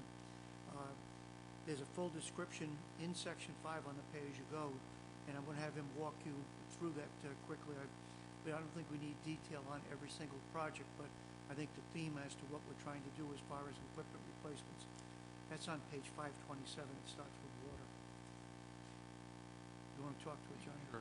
So, just quickly, the water tanks are due for cleaning again. We've cleaned them twice, exterior power washed them. Moortucket is easy, it's quite a bit lower. Victoria Lane, the company that's done it for the last 2 times, says it's probably one of the highest tanks they have to do. So they actually hang up there with a man lift that goes up 170 feet, and we power wash the exterior of it. We did it the first time in the spring, and we found that the mildew quickly came back. We did it the last time in the fall. It seemed, for whatever reason, maybe cooler temperatures thereafter, it lasted longer, so we're probably going to try to attempt to do it in the fall again. Pump station infrastructure, again, similar to other projects. We have a placeholder. Factory pond facilities date back to the early 70s. There's 3 wells, 1 chemical feed building. So again, placeholders for any type of improvements that need to be done, whether it's doors or roof or siding. Leak detection program, we're still right now underneath the state goal of 10%. My analogy with leak detection is kind of like painting a Newport Bridge. You get down your end, paint it, what do you got to do? You got to go back and start over again. So Town of Narragansett, we're teaming with them, and they're going out for proposals here in February to see what we can get for pricing, economy of scale with Narragansett. So we'll see what that pricing comes in at to see if it's favorable to have a third-party contractor do that for us. The only thing I'll say is both of our water systems are constructed of transite pipe. Most of the technology that's used for leak detection is acoustic. Transite is not a good material for a transmission aside. That's the problem we've had with those water systems. So we're curious to see what the contractors come in at with as far as technology. And then again, water main replacement program. The water system dates back to the 1970s. Again, a $25,000 placeholder that we're going to reserve in case we need to do water main replacement in the future.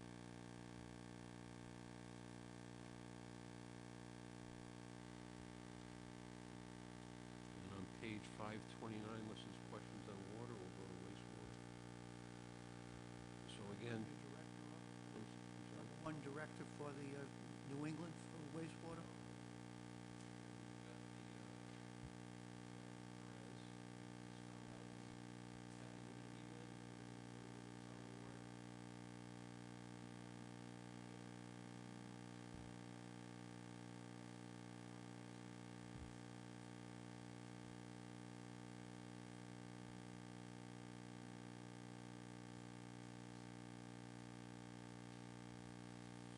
wastewater, again, capital budget. South Kingston's the managing regional partner for the regional treatment plant.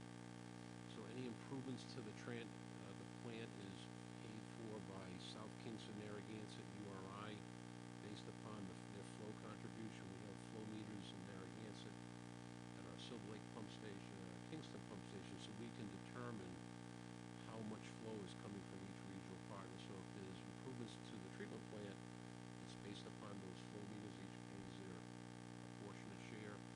If it's Silver Lake, then it's just South Kingston and URI, because none of Narragansett's flow comes from Silver Lake. And again, Kingston pump station, URI pays the lion's share because about 91% of the flow in Kingston pump station comes from them. So you'll see in these different items, the costs are apportioned based upon that wastewater flow. Again, the first one is the building improvements. We've already hired a consultant engineer. They're working on preparing the bid specs. The plant dates back to the mid-70s. You can see here, over time, we've got some rebar showing. So there's spot concrete repairs that need to be done. And again, these costs will be shared amongst the 3 regional partners. Again, we offer any council member that wants a walkthrough of the plant and an explanation on how the plant works. We'd be glad to provide that. I think it's a great education for one of the major services that you're providing in the community. We provided that 2 years ago. I think we've got 2 people that haven't seen it yet, and we'd be glad to give you the Cook's tour. It's impressive what leaves the plant to go to our outfalls out by Power Stock. It's pretty impressive. You see what comes in and what leaves. We have $50,000 in for improvements to our Fairgrounds Road pump station. We've got a Sewers were run to the West Kingston Industrial Park in the mid-'90s for APC. There's a one pump station that's located right in front of that facility. We've got some leakage with one of the suction lines for that pump station. Because this URI flow does not contribute to that, that cost is 100% ours. Again, Silver Lake Pump Station, $150,000. That, again, dates back to the original collection system in the mid-'70s. We need to update and replace some of the electrical and HVAC and the grit removal system, and the anticipated cost is $150,000. And again, 65% of the flow that comes through that facility is from South Kingston. That's our share. URI will pay the other 35%.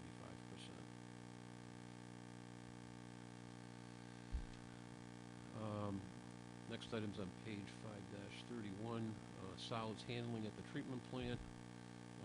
We use polymer to help precipitate the solids train in the facility. So again, $30,000 for that equipment replacement, regional partner share. Waste sludge pumps, I know this probably sounds real sexy, some of this stuff, but $50,000 for that replacement. And the other thing I want to say is a lot of this work is done by Kathy's staff. A lot of communities, they'll contract the work out. We do a lot of this replacement work in-house, which saves us a ton of money. So that replacement pump is $50,000. Again, the 3 regional partners will contribute to that. The headworks, which is where the flow, we have a force main that comes from the Silver Lake Pump Station. Narragansett has one that comes from the Weeder Street Pump Station. That flow is pumped to the treatment plant and enters what we call the headworks. We had some repairs to that building back in 2015, and we need to do some more work there at this point. And again, that work is currently under design. And anticipated cost right now is $50,000, which again will be shared by the 3 regional partners. Secondary clarifiers, $100,000. That's one of the final stages after aeration, where the final settling takes place for clarification. Concrete repairs, $100,000 for that. Rolling stock replacement is we have 4 pickup trucks that the wastewater division uses. This truck goes out to the pump stations to do maintenance, and it's got a lift gate because they have a lot of heavy material that they have to transfer. That vehicle's now in need of replacement. Even though it's got low miles, it's a pretty corrosive environment that it deals with, so that's due for replacement. And again, because that's the pump station vehicle that's split between us and URI based on Silver Lake flows. Wastewater does contribute to our building, our office building, because obviously, we're part and parcel with them as part of the department. We replaced the carpet on the first floor last year. We're due to replace the carpet on the second floor. That carpet's been there since the building. We occupied it back in 2000, so it's now 16 years old. And then lastly, in wastewater, GIS upgrade. We reserve funds for GIS as well. Because that deals with our collection system that's shared locally and not contributed by URI and Narragansett. So that's $10,000. I think it's important that council be aware that we've got all of the mapping for both the water systems and the sewer systems in GIS at this point, so we can pick up where the flows are, where the manholes are.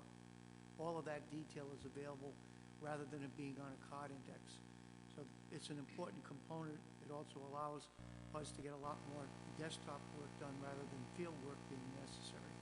So GIS is really another important component of dealing with this type of a linear program that, both with the water and the sewer. Also, we do all of the drainage, and the drainage detention items are all identified for DEM purposes, and all of that's also through the GIS. So it's important for us to do the upgrades or to contribute from the utilities to be able to maintain those layers within the GIS family.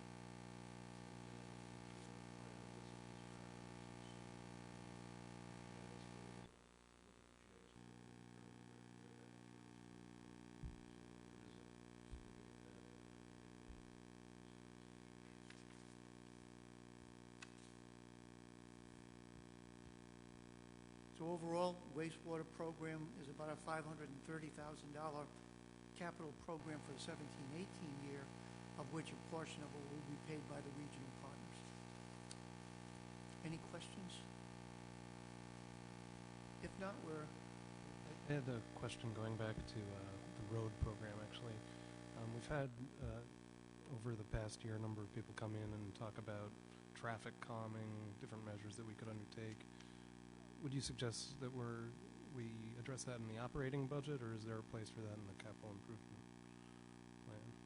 Well, I think if it's a case where you're looking at bump outs, I know we keep waiting for one thirty-eight, unfortunately, it got pushed back. That was my hope, was to see if those bump outs that are proposed in Vincent Village actually do provide some traffic calming. And something like that, I would say that needs to probably be a capital item. If it's signage, that would probably likely be the operating budget. What about striping? Would that be operating budget? Operating, striping is in the operating. Okay. And something like those sort of signs that get radar feedback, is it operating? Okay. I think one of the things we're looking at, both from the police department perspective and from public services, is determining what type of trailers we would like to get in place. They haven't been budgeted for, but what I'm anticipating is that we will have surplus funds available within any of those operating departments. Then at the end of the year, we can provide you with a listing of different elements that could be purchased rather than budgeted for. I think that, I've shown the council the different types of units. As far as the speed control signs, you can have them as simple as just indicating what the speed is, to having them reporting back to the police and providing, logs. There's a lot of things that may not be necessary. I think what we want to do is to make sure that the objective should be to have them on trailers so we can move them from one street to another based on where we get complaints. If we start looking at having permanent installations of those, what you're going to have is an onslaught of requests for them to be in various areas within the community. So if we can get several of those units, maybe different types that have different purpose, then we can show you what those costs would be, and then we could bring those into our inventory.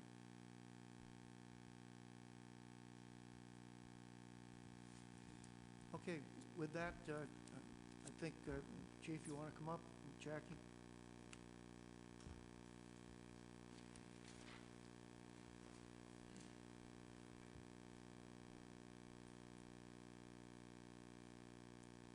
The public safety program is a very limited program this year.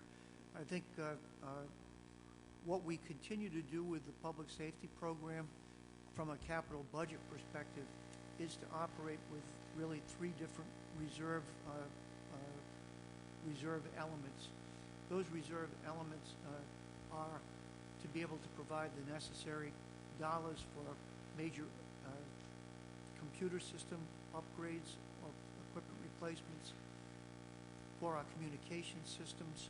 And communications is not just the dispatch center, but it's also the recording system. It's the closed circuit TV that's throughout the building, as well as the exterior of the building, those types of things, as well as maintenance of the building, which is now going on to its 19th year. So we operate with those three programs. We ask the Public Safety Department to identify where those equipment needs are going to be. Computer needs at this point are being handled through Lori Fox in terms of the recommendations that are coming forward on what we've just completed the revamp of all of the computer equipment other than the peripherals, the desktop, laptop units, all of the network, all of the wiring, all of that's been replaced. And what we're looking to do is to have money set aside in various years over the next 6 years, so that that equipment can be kept up to standard. Joe, you may want to talk about each of the different elements of what you're working with. Good evening. Is that mic on? Can you make sure that pull it forward on the top? With these microphones, Joe, you really need to be up close with them. Jackie, you can move away.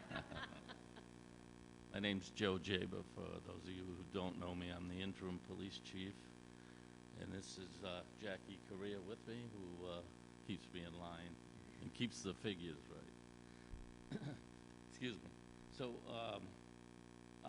actually, on two of our public safety computer systems, as Steve mentioned, we have the three entities in the police department that we're responsible for: the public safety computer systems, the public safety communication systems, and the public safety building reserve.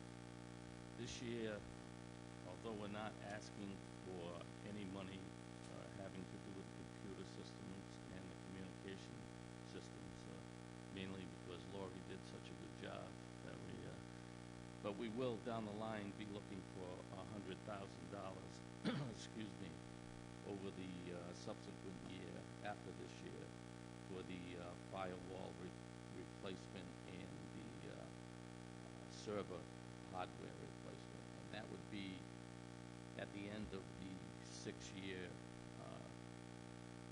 2023 that we would be looking to replace that equipment. I'm not the expert on that, so I'd have to leave that to Laurie to speak about. I want to mention, as far as the computers are concerned, one of the reasons that we're not seeing a contribution required in 17-18 is that, if you recall, the council gave us authorization to establish an internal services fund. The internal services fund will deal with all of the computer equipment, which is has less than a $10,000 value, so it wouldn't be recorded as a municipal asset. That equipment, whether it's a laptop, whether it's a printer, will be purchased as part of your operating budget. So you won't be seeing it in the capital budget, but you will be seeing it as a new line item in the police department and every other municipal department's budgets for what the depreciation value is of that type of equipment that they have within their departments. So if the police department has 35 computers that are valued at $100,000, and they've got a 10-year life, $10,000 will be budgeted in the op budget. In the past, we were mixing that money was going in, and we were replacing laptops out of the capital reserve. That's not what a capital reserve is there for, because anything we spend out of the capital reserve should be an asset that then becomes recorded and depreciated on within our books. So what we will be able to take money that's in the capital reserve that had been set aside for the small, inexpensive computer components, and we'll transfer that so that the police department or some of the other departments would be able to spend money if they had it appropriated and reserved already for that. So that way we're not looking for anything in capital, but you will see the expense in your operational component. That's the only thing we're dealing with. The internal services fund is going to be for minor computer printers and network type components. So Joe, if you want to move on, you can move on to the communication systems. I think it's important for you to define what is incorporated into communications. Our communication system is composed of we have police, fire, and rescue, and communication equipment involves CCTV, internal CCTV. We have all the computers. We have a dispatch system that services fire as well as police, services fire and police, and all of those components have a certain life, and the building itself, that system is 10 years old. So quite a bit of our equipment we've just recently upgraded, like starting around in 2009. So 10 years from now, we need to plan again for that upgrade. So the reserve fund will serve as the vehicle to be able to do that for us. So there we're looking for another $100,000. Nothing this year, but in the future years, until 2023, 23, we'd be looking for $100,000 for any major equipment failures.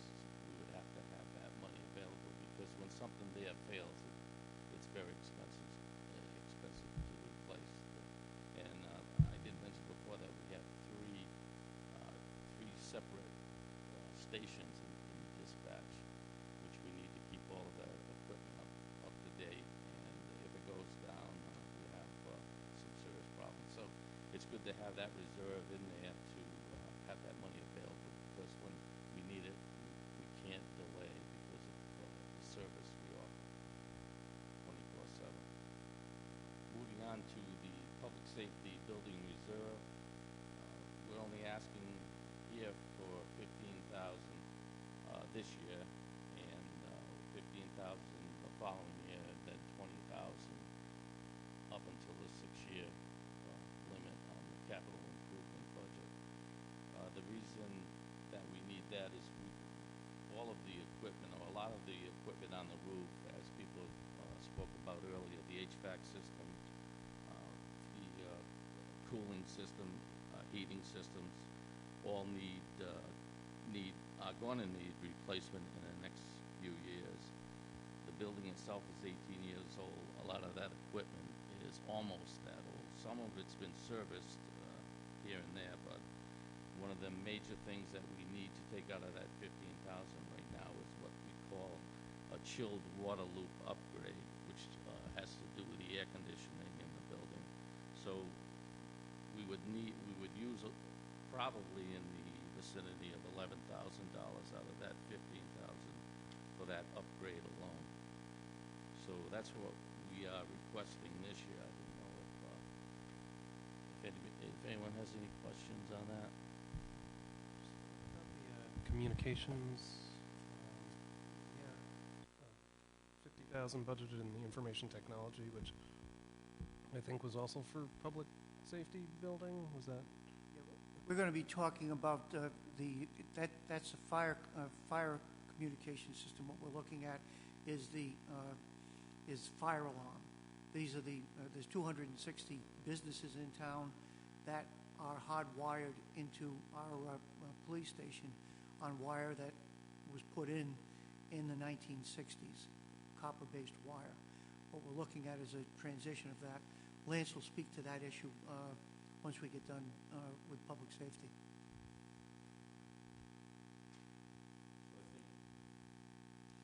Yeah, those are the three. The only other item that we've got under the public safety would be with the harbor master, and the harbor master's here tonight.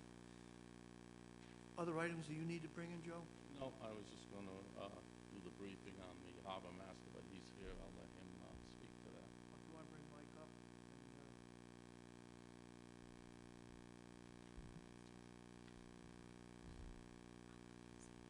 Oh, okay. Thanks.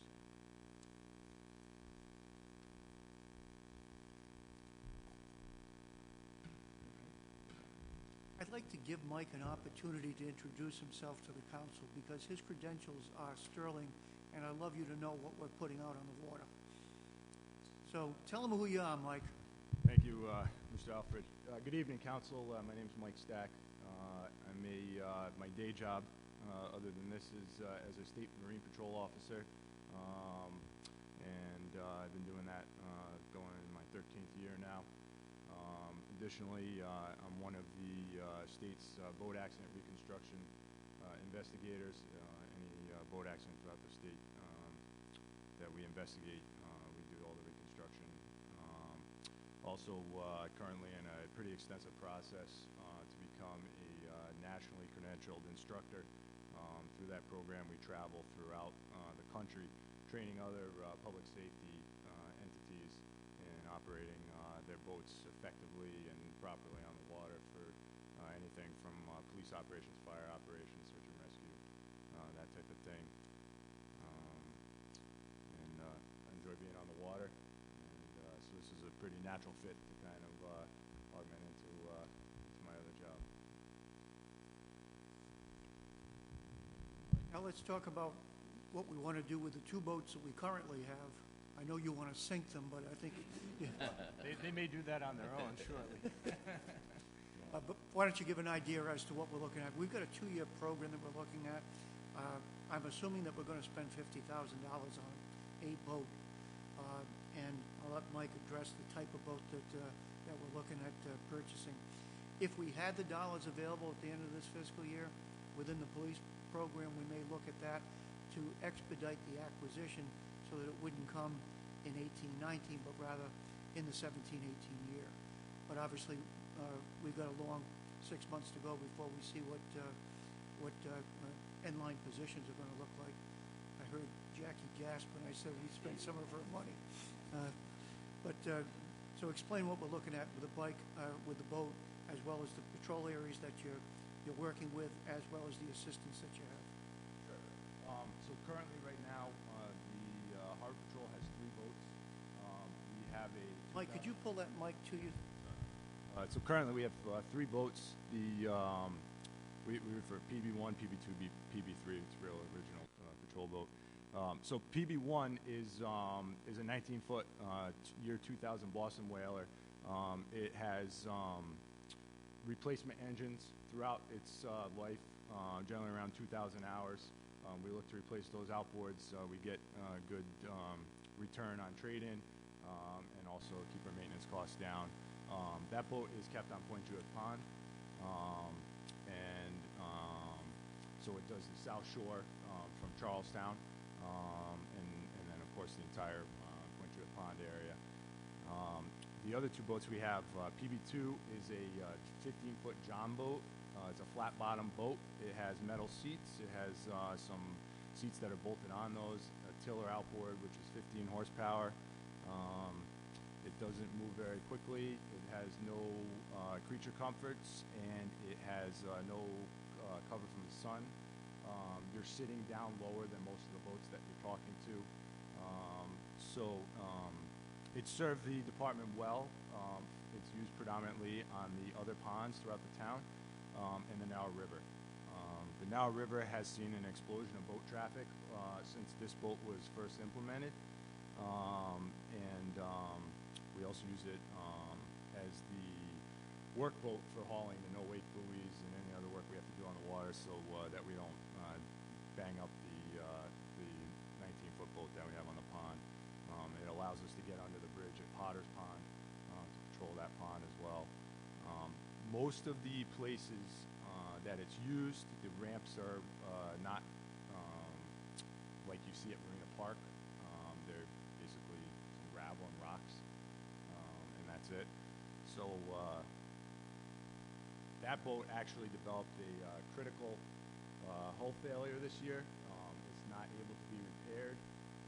We did come up with a temporary repair for it using a 2-part epoxy so that we can continue to use it, but that's not a long-term fix.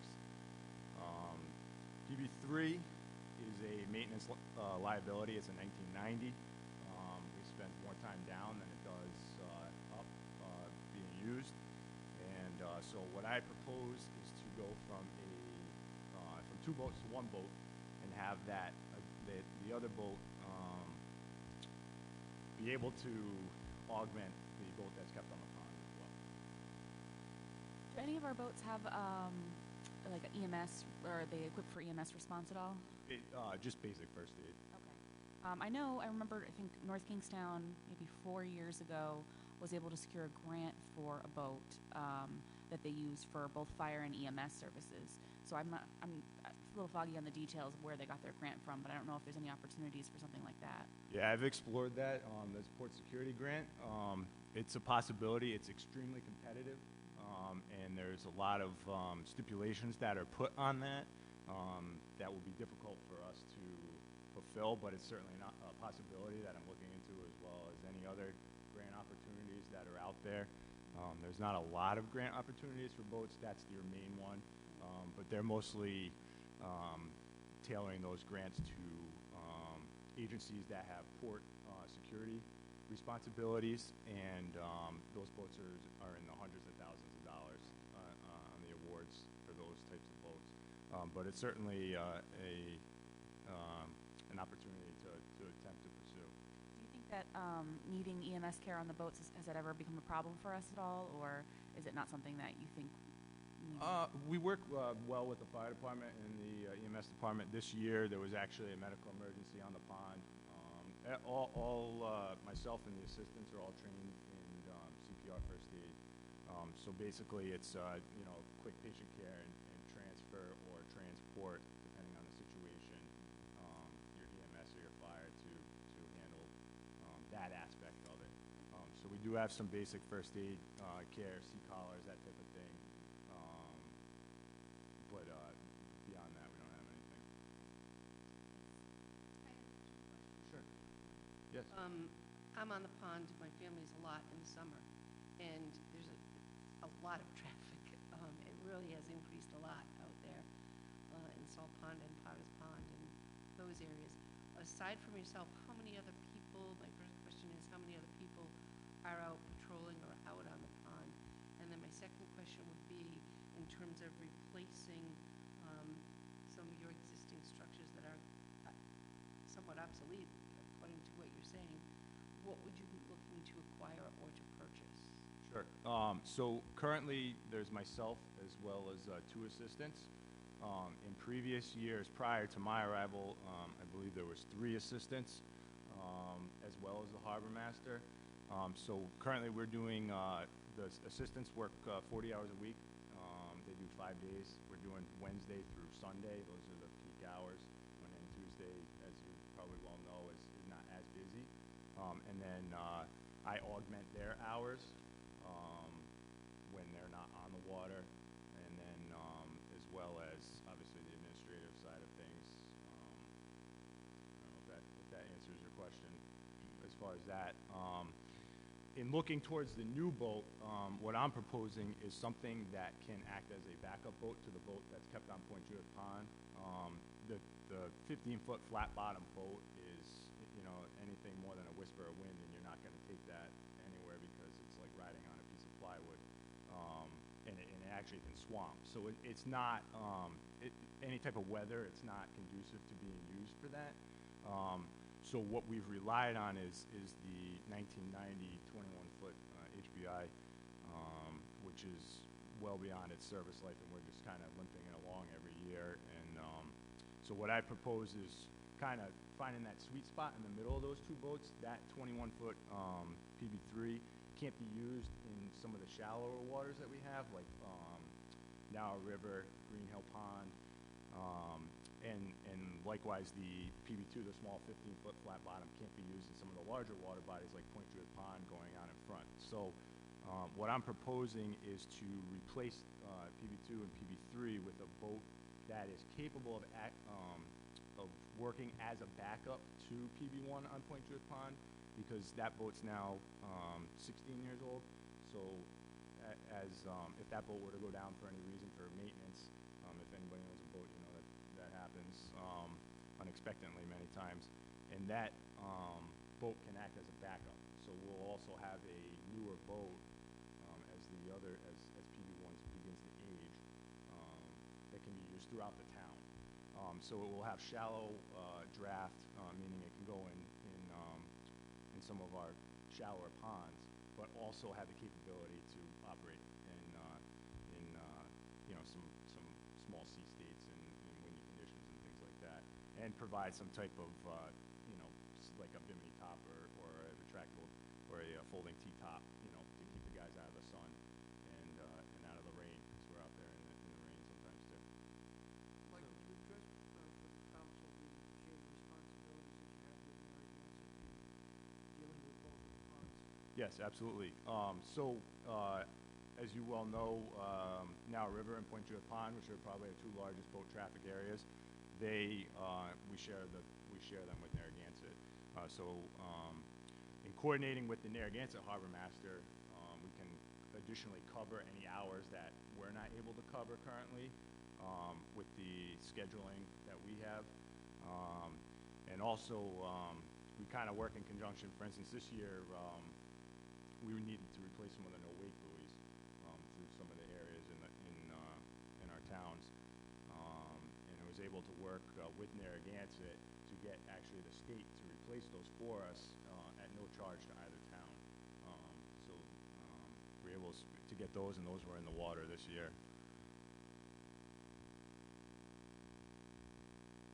Any other questions as far as the request for the vote? No, Steve, I'd like you to help my wife with our budget because there's not a boat in my budget, and I'd like to add that. The only other thing, I don't know if you want me to mention on the revenue side of things, where we stand in relation to other towns as far as moorings. I don't know if that's... I think we're gonna have to sweet talk them again for the operating budgets. I think I'm gonna hold that for then. Okay, I think we're set with that. Thank you, gentlemen. Next up will be our EMS program. So, Joe, you all set? I'm sure Jackie will stay up front to make sure that she knows where the money's going.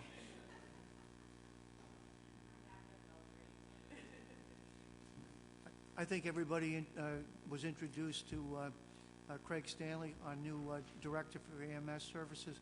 Also sitting at the table with him is our lieutenant for EMS, Melissa Davies, and I want to just publicly thank Melissa for the professional and great work that she's done for us as the acting director as we were doing the recruitment for a new director, and not just keeping the department running, but seeing improvements.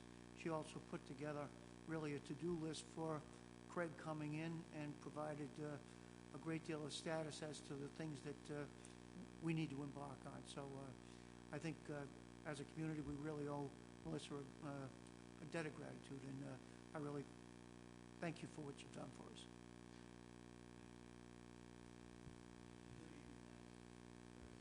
I just want to echo the town manager. The transition so far this week has been fantastic.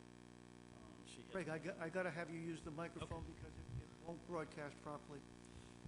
Okay. Yeah, just quickly, she's done a fantastic job with the transition. She's done a great job trying to prepare me for this role, and so I definitely echo the sentiments. This is the 6-year capital improvement for EMS. Overall, the next 6 years, we're looking at a total cost of $720,000. That includes, right now, vehicle replacements, renovation of the South Station, and also some replacement of some medical equipment. Go to the next slide. The station quarters at the South Station, we actually were there yesterday. This is for improvement of the carpet, and as was mentioned before, that carpet dates back to about 2001. So part of the renovation will be replacing the carpet, the cabinets there, and some of the sinks improvements there. In addition to that, the station we're getting ready to move into, looks like they're making great progress. They're working on the floor, so we'll be housing that area with our new unit, and I believe the floor is going to be poured probably tomorrow or Monday, and we expect to be in there hopefully by the end of next week. So that's what I'm looking forward to. I heard it was so nice you were going to make it your office. Possibly, yeah, overlooking the pond, and if the harbor monster needs. But yeah, and just kind of segue into that, we have our new ambulance that we're going to place in service at that station. We had it inspected today. We spoke to the state today. Our last phase of that is getting the state inspection from the Department of Health. So we spoke with them today, and we're waiting on them to give us a date for that. So we look at putting that in service fairly quick. So we're excited about that. The next replacement is for $15,000 for a Lucas chest compression. And if you're not familiar, that's a device that does chest compressions for cardiac arrest.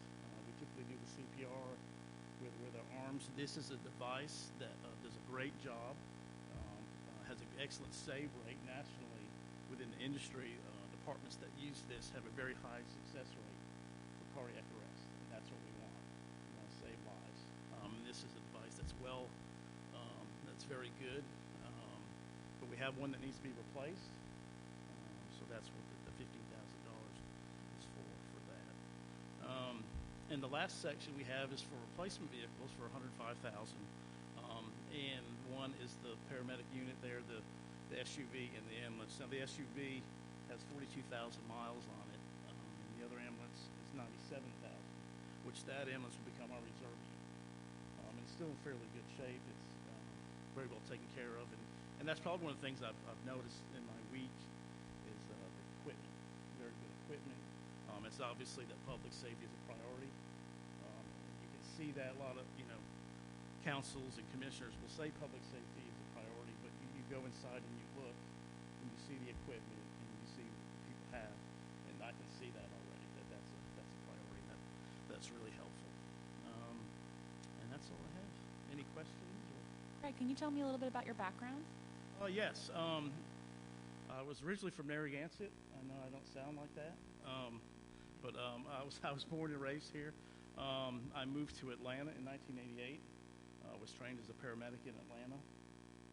I retired in 2010 from Gwinnett County Fire Department, which is a county in northeast Atlanta. I need to introduce my wife, Shady. She's the brains behind the family, and behind it, yes. Behind every man is a great woman, and this is a prime example. But we've traveled up here, and my wife fell in love with the area and says, "Well, I want to move here." And I said, "Well, we'll see how it is in February and March." Brave man bringing her here in January. But I retired from Gwinnett County Fire, rank of assistant chief. I was the chief financial officer there. And since then, I've been doing a lot of consulting work and other services in Metro Atlanta. And then I found this opportunity to come here, and really I've been very happy. I understand you're related to Nate Barrington. Is that on the? Yes, I am. Yes. We love him, so it's good. I am a Barrington. My mother was a Barrington. Oh, okay. Yes. So. Yep. Well, welcome aboard. This is home. Welcome back. Yes. Thank you very much. Do you have any questions or?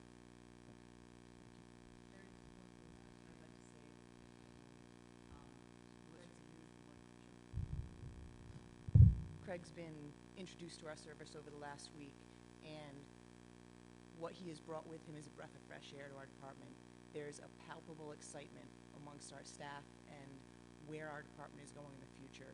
And even in the brief time that we've had Craig with us, just some of the discussions and some of the directions that he's looking to move our department forward in are amazing ideas.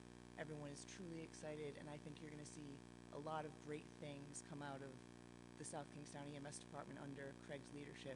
And I want you to be aware that I know Steve and everyone involved in the recruitment process took great pains to make sure that they truly brought in a quality leader, and I think they achieved that goal, and I really am excited to see where we go, and I think you guys will be very pleased with where we're heading. That's good to hear. Thank you. Thank you. And really, just quickly, meeting the personnel, it's a great department. It really is. I'm excited about moving forward with them, and it's a great team.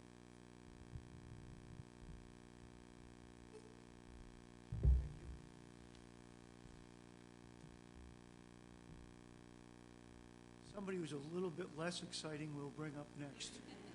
Oh, come on.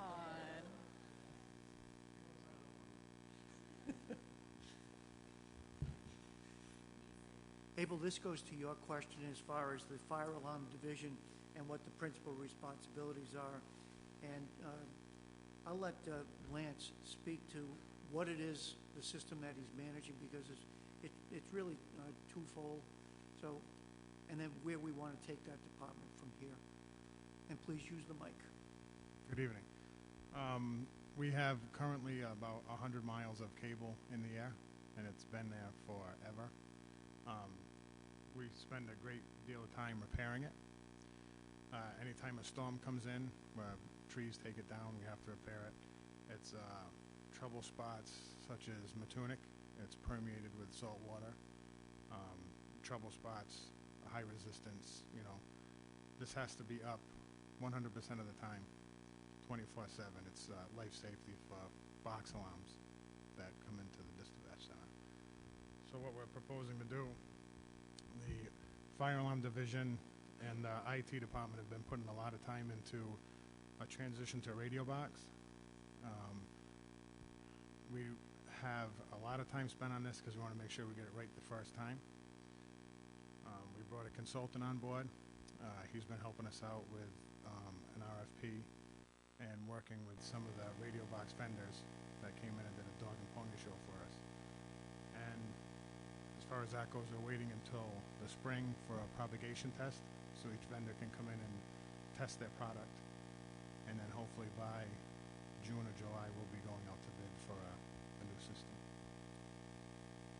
I think the main thing that we want to reiterate, just as we did last year when we brought this program for first-year funding consideration, is the fact that this will be a joint program with the business community as well as the municipality.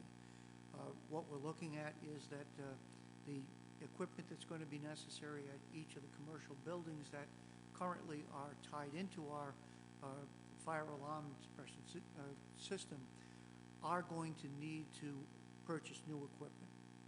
Now, purchasing the new equipment is also potentially going to provide them with greater protection in terms of access to any time of an emergency. It's also going to provide them with self-testing. There's going to be cost here that they will not be incurring in the future, but there's going to be upfront cost. I want you to address that for me. The upfront cost would be the replacement of the Gamewell 100 mil box that's on the building now. You would be putting a smaller radio box on the building or inside the building. And remotely, dispatch would also know if that fire alarm panel is in trouble. It's a very smart system. All three of them that we've had demo to us that all do pretty much the same thing. And the prices could be anywhere from $2,000 a box up to $5,000 depending on what vendor comes in as the best bid. And at some of the town buildings, these radio boxes will also get rid of the lease lines. It'll be a money-saving option there because we could do the burglar alarm over these radio boxes also. Lance, would these businesses, would it be for each business or each building? So, you know, like I'm thinking Bell Block on Main Street, would each individual business need one of these? It would be, for example, I'll use Benny's. It would be one box for the 4 condos that are in there. Okay. So each building would need Just one, right. So they could share the cost of that. Gotcha. What kind of maintenance is involved with keeping these boxes up? There is none. A battery backup, just like the boxes that you have now, there's been no cost at all for those at all. Power failures, we don't see. They have up to 60-hour battery backup. Lance, is there any redundancy in terms of the equipment inside? Again, depending on what vendor we go with, they all have their special little, service that they provide. There is redundancy on pathway verification, and the box will make sure the signal gets to where it has to go, dispatch, whether it be line of sight or the mesh network. The other question I had, being that it's going to be a $2,000 to $5,000 investment for these businesses, is there anything we can do as a town to help finance With the consultant, we have a few ideas that came up. I really wouldn't want to share those now because we don't have that much information to give you on it because we're just starting off. Big options of a 5-year plan, payment plan. We looked at, some communities have used a licensing procedure where they have a license charge up front for several years, and then the money that is not being held as a license fee. It's being really held so that at the end of, let's say, 3 years, if you got $500 each year that's been put in, they've got $1,500 of the $2,000 that would be necessary. One of the problems that I don't want to have with this system is what we've seen with a lot of other communities where They put the system in and they've maintained a dual system for multiple years. In some cases, they've gone to this type of a radio box system, but the town is continuing to maintain the hard wire system because not everybody is moving. So if we're going to put this type of a system in, we need to give the businesses an opportunity to be able to plan for it. We need to give them, let's say, a 5-year or a 7-year period where we say, anything that you replace or repair on your unit now, understand that within the first 7 years, you're going to have to transition to it. We could set up systems where we could pre-collect money, but then we're acting as somebody's bank. I'm not sure that that's what we want to do. If the town wanted to, they could appropriate dollars to be able to pay down the cost. But then you're talking about some major expenditures that you would have that have specific value and benefit to a specific property owner. There's also provisions with the new equipment that I believe does self-testing on most of these systems. Right now, businesses are required to do quarterly reporting and testing. If that, and they have to commission that type of a private sector company to come in. Correct me if I'm wrong on this, but with these new systems, there should be a reduced operational cost as far as the testing component that's currently legally required by law. Just to fill you in on fire alarm testing, if your business has 24 or fewer devices, you would be tested semi-annually. If your business has more than 25 or 24 devices, you would be tested quarterly, regardless if you have a box or a local system. And these boxes will self-test themselves each day. And working with the IT department, we would have off-site a test feature, so the box could test to my desk computer instead of going through dispatch and causing havoc during regular business hours. Our main concern is that there is going to be failure with that cable plant, and we need to make sure that if that failure were to occur, we're not going to have an inability to recognize a fire situation, and for somebody to be hurt or killed, or property loss that's unnecessary, because I think there's going to be exposure. So I think that what we have to look at is what's the potential life of what we continue that system with, come up with a system which is fair to the property owners, the business owners, as well as to the town, and a reasonable time period for us to be able to say, we're going to maintain the copper line for the next 8 years, 7 years, 5 years, but if any changes that you're making now, you need to make. I mean, understand, you've done this to the residential community with cesspools, where you've told them that they've got a requirement to be able to deal with upgrades on their equipment. Same type of situation that we're looking at here. But what I don't want to see us do is to put a system in and just continue to extend the life of that hardwire system, because we'll get to a point where we will not be able to maintain it. I mean, we've had some crazy situations. The state was putting in guardrail on Route 1 earlier this year and drove the guardrail through the Verizon box where our wire was. We lost all the service for Matunic and Snug Harbor.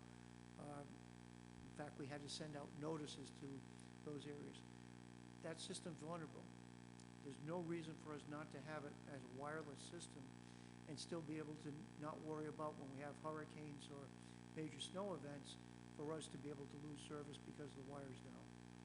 And with only 2.5 people in the fire alarm division, being able to maintain that plant in emergency conditions is very difficult.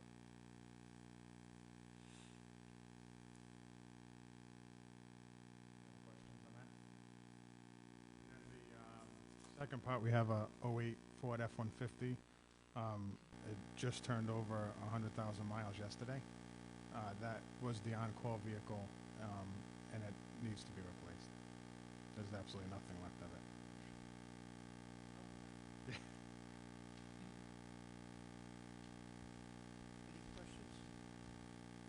All right, thank you. Have a good night. I did want to mention again the affordable housing program. I don't think there's anything I need to say on that. We are fully aware of that program. The town hall facility improvements, what we tried to do this year, is Jeffrey out there? What we tried to do this year is to try to come up with a more comprehensive list of issues that need to be addressed with the town hall. In the past, we've listed several items, and what we've found is that some of those items aren't being addressed, and that other things come in as a higher priority. So what we asked Jeff to do this year is to try to come up with a more comprehensive list. That's why you saw the increase in what that 6-year plan was looking like in the budget. And I wanted Jeff to talk about the things that we want to get accomplished. One other thing we've added to that is the clock faces on the bell tower. Those need to be addressed. They're in poor condition at this point. We need to bring somebody in who can rebuild those 3 faces so that they've got it's got the appropriate look for that front of our building.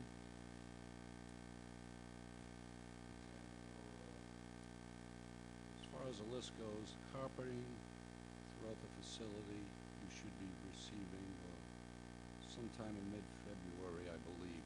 There should be a water bid before you to do that. That's going to be kind of comprehensive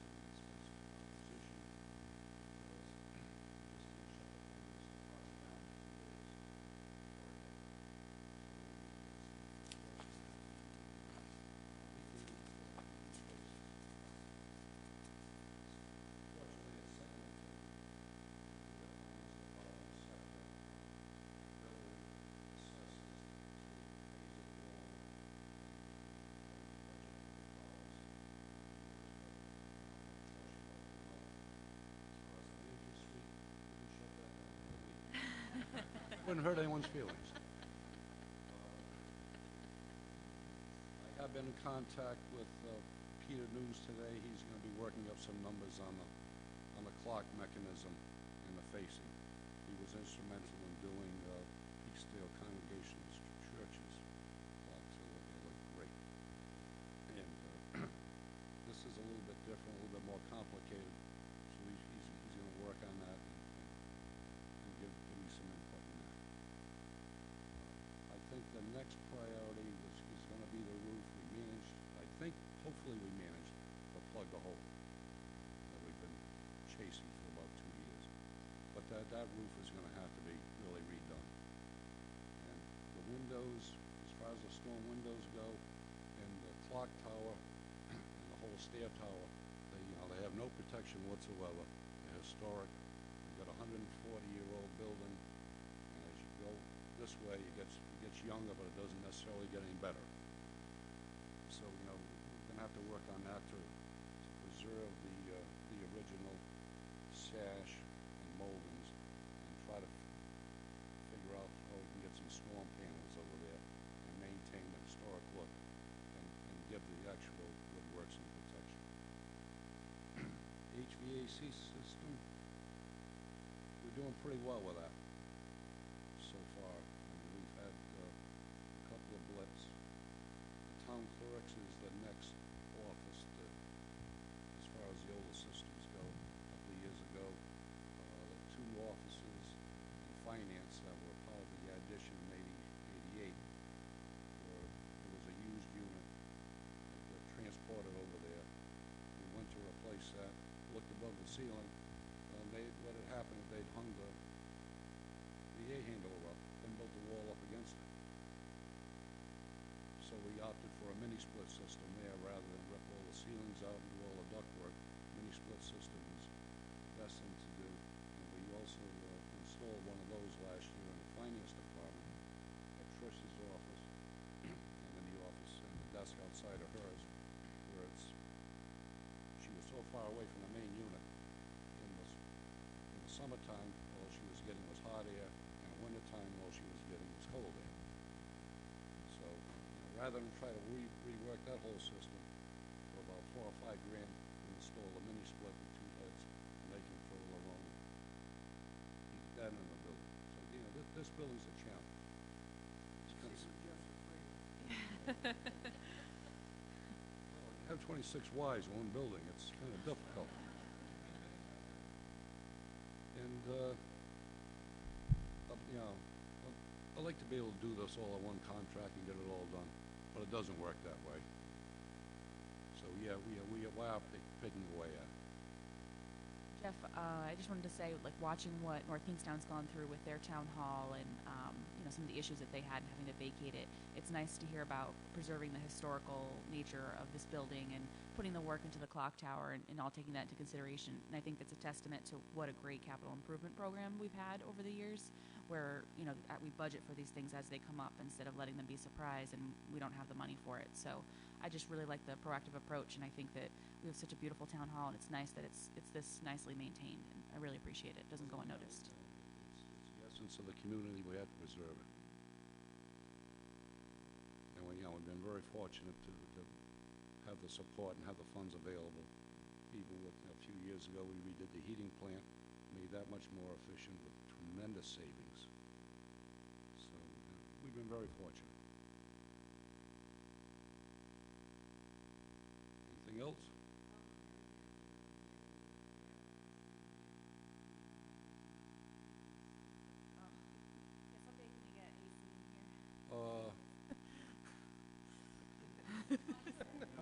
No, they replaced the oldest systems first. There is not one in here. Yes, but it's not on my priority list. The more uncomfortable you are, the quicker you want to get out. You know, I asked Jeff about getting the air conditioning here. He said if you give them that, they're going to meet more in the summer. Thank you. Thanks, Jeff. The last two slides are nothing more than really a summary of everything other than the school budget that you'll be dealing with next Wednesday. And that concludes really what we needed to accomplish this evening as far as going through each of the projects. And certainly if there's any questions council has after you've looked at each of the documents that we've given you, we're glad to try to get additional information. Steve, I just have one question. Historically, when we replace equipment, whether it's maintenance equipment or motor vehicles, I think we always trade. And I wonder if we have ever considered a program of surplus equipment that we would sell rather than trade.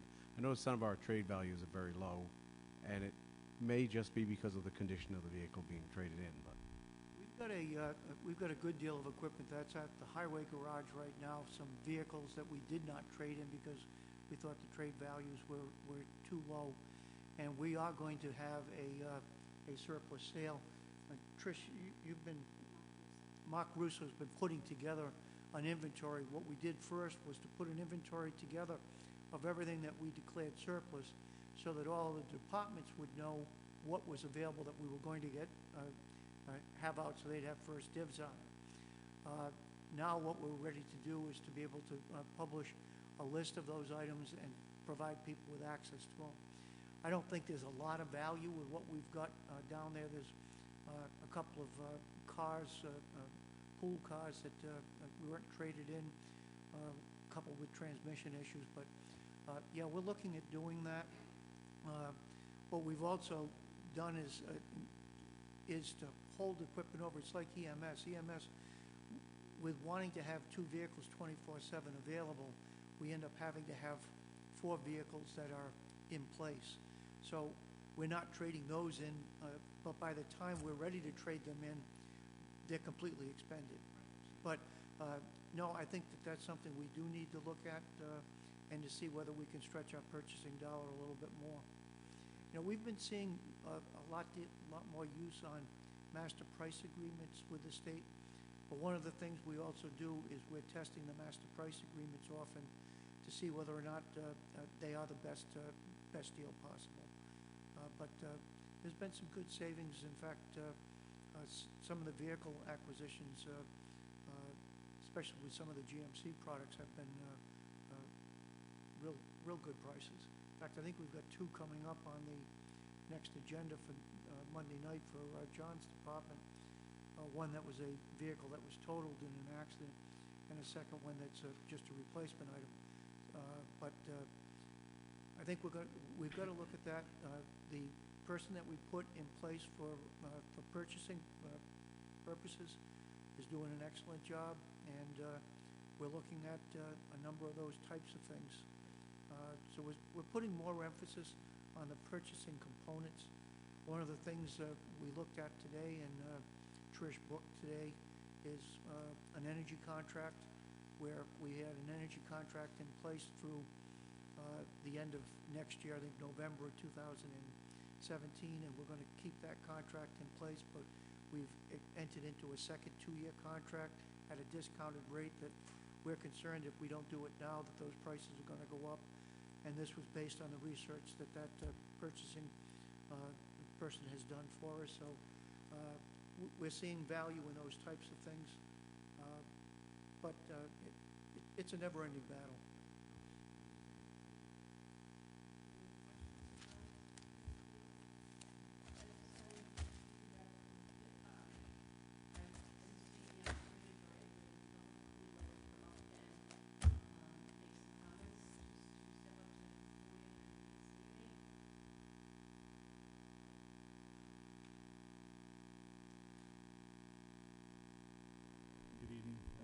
Burke.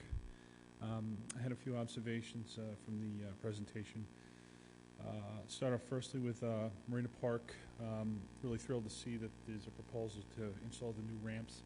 I had a request. I've been using the ramp for better than a dozen years. It's a fantastic amenity. It is a two ramp system. With the increased usage, however, a lot of people don't know that, especially on weekends. You know, a lot of folks from out of state, and I was hopeful that you could consider appropriate signage to indicate that there are in fact two boat ramps, and probably more importantly, some graphic for boat ramp etiquette. My two sons are both Eagle Scouts, and my nephew is also an Eagle Scout, and we have been pushed to the limit on a few occasions, trying to help people get in and out of their boats, kayaks, people just kind of hanging out there. And I've seen some incidences there that kind of could ruin folks' time out on the water. So if you can consider that, I'd greatly appreciate it. The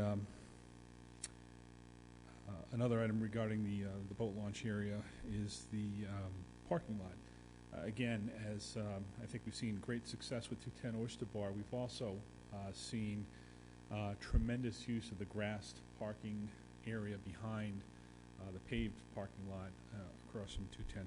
I'm not sure what the contract with 210 is for the use of town property as a valet parking lot, if there's any compensation that comes back to the town, but I would hope that would offset the cost of any improvements out here.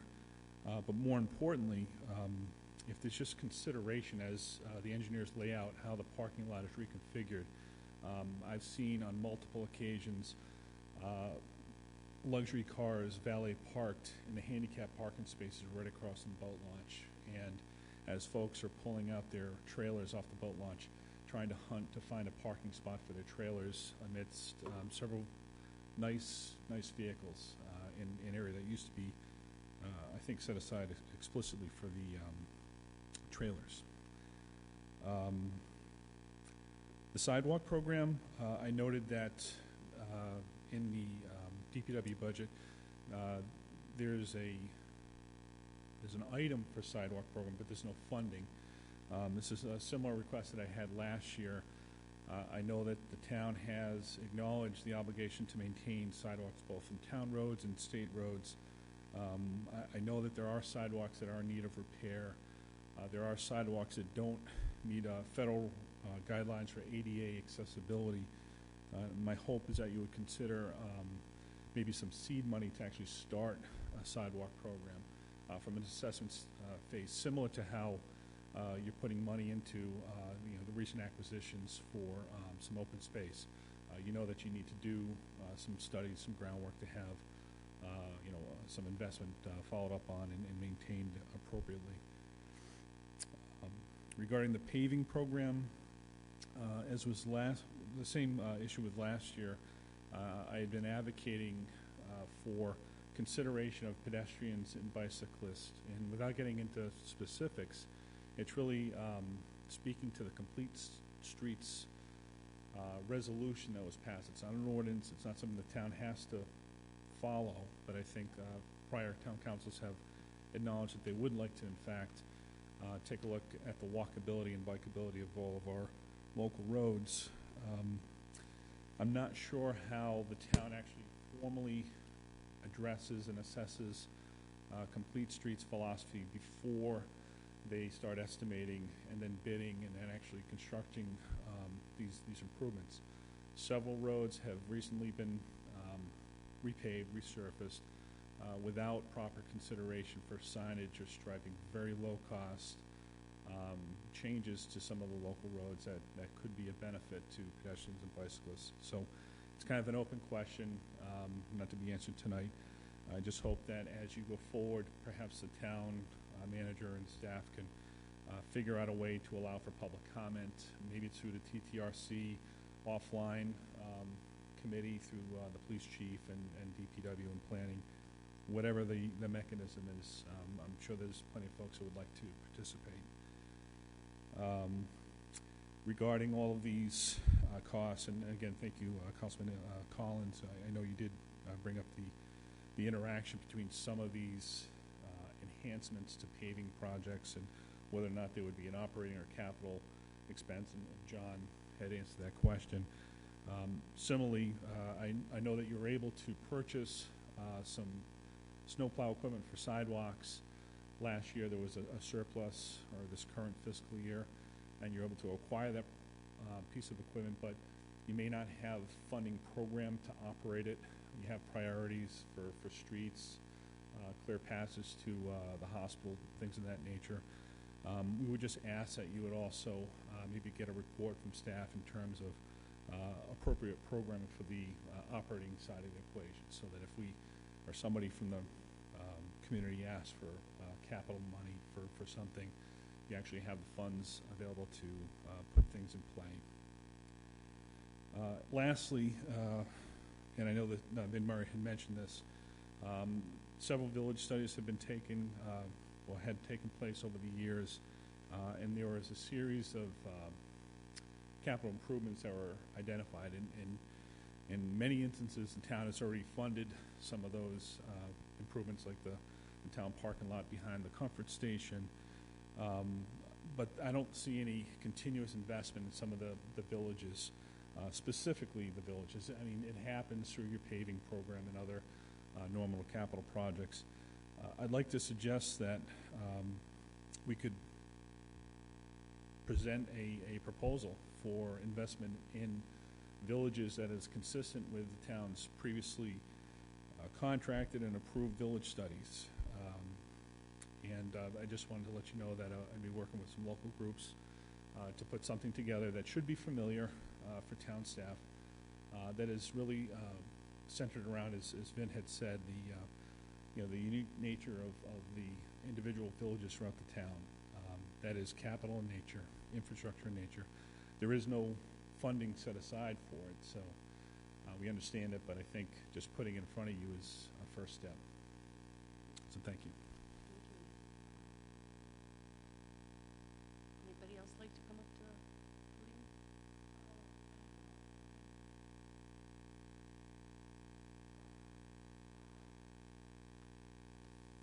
My name is Susan Marcus, and I didn't expect to speak, so I'm not terribly well organized, and I'm up against a very organized program. So I just want to make a couple of comments. I realize this is a capital budget document, and that it is a budget document, and therefore we're looking at sort of line items for specific acquisitions of stuff, mostly. But as I sat and listened to all of this, I had the distinct feeling that a number of important issues that face this community, like climate change and primarily climate change, don't seem to show up here. Now, there could not be any, budget item for climate change in here, I understand that, but there doesn't seem to be any thought, I don't feel at the end of listening to all this that I understand what's going to happen as the tax base changes, as we lose properties along the ocean front. They're not paying their taxes anymore. We're continuing to pour the sand on the beaches. This is a disorganized comment, I'm sorry, but I just don't feel that in the expenditures here there is anything other than a very short-term look, even though it's a 6-year program. So I'd just like to say, if there is some way that the vision that I think the town needs to start wrapping its head around about what is going to happen to us, if that could somehow begin to filter into the funding that the ways in which we're setting money aside, the ways in which we're thinking about, there are no vehicles here that are anything except gas powered. There's no provision for all these air conditioning. There's no, I have a geothermal system which does my heating and my air conditioning, and it costs me nothing, and it lasts forever. And I just wish there could be more attention to some of the ways in which we could begin to think about environmental and climate issues as an economic priority, so that they would be reflected in the budget. So I'm sorry, that's a very unstructured comment, but I had to make it. The other thing that I enjoyed was Steve, Mr. Alfred, said that if we were to make, when Abel asked about traffic calming, he said if we were to make some of those signs that tell you how fast you're going, if we were to make those permanent, everybody would ask for them. And I thought, well, isn't that interesting that people would like to deal with the fact that there's a lot of speeding in the community, and they'd like to see their streets, they'd like to see the traffic move more slowly down their streets. And so why wouldn't we want to be offering them some really specific ways in which we could calm traffic? Maybe not through the signs, more through bumps. I know you're all really fond of the bumps and the bump outs and all that, but I've just been in, just back in the middle of last night from Austin, Texas, where they do a lot of road narrowing in order to provide for biking and walking alternatives. And what happens when you narrow a road and you put in a little thingamabob that if you hit it falls over, and so it protects bikes. It's cheap, but the traffic slows way down. You don't need to wait, as John suggested, to see what will happen on 138.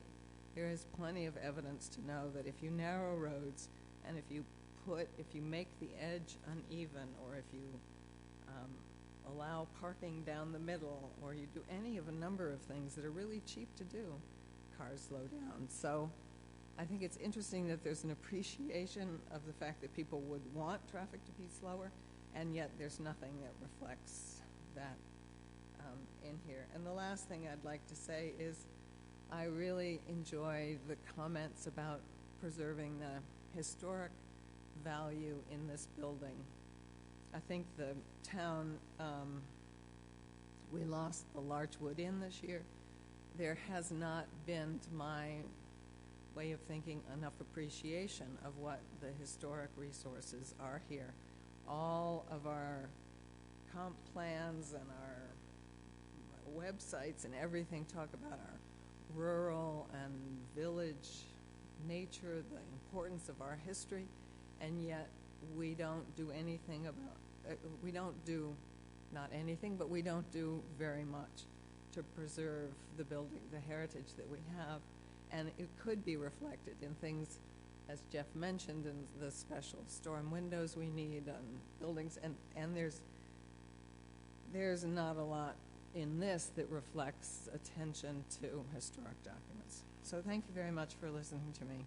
I'm sorry to be so disorganized. I congratulate you on quite a comprehensive and responsible budget, but I would like more vision around some things that I think are problems that are going to become very expensive for us as we go forward.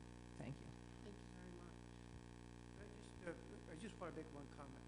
And the reason I would like to have any of the sign trailers as a trailer is because when they're permanently mounted, they become part of the road and you don't see them. If the trailer is there for 3 weeks and gone and then comes back, people see it, it changes the environment. If you leave it there constantly, it's like when you go over the Newport Bridge, there's a little sign there that shows you what your speed is. People never even look at that because it's always posted and it's always in the same place. So if you have those, you can have them at multiple locations at different times, and you bring them back once people have started the bad habits a second time. That's why I would like to see them on trailers. I don't disagree with that at all. I think if they're It's not the first time we've disagreed. No, it isn't. It won't be the last unless I drop dead when I walk out of here tonight. But I didn't Or mean. if I do. I didn't mean that.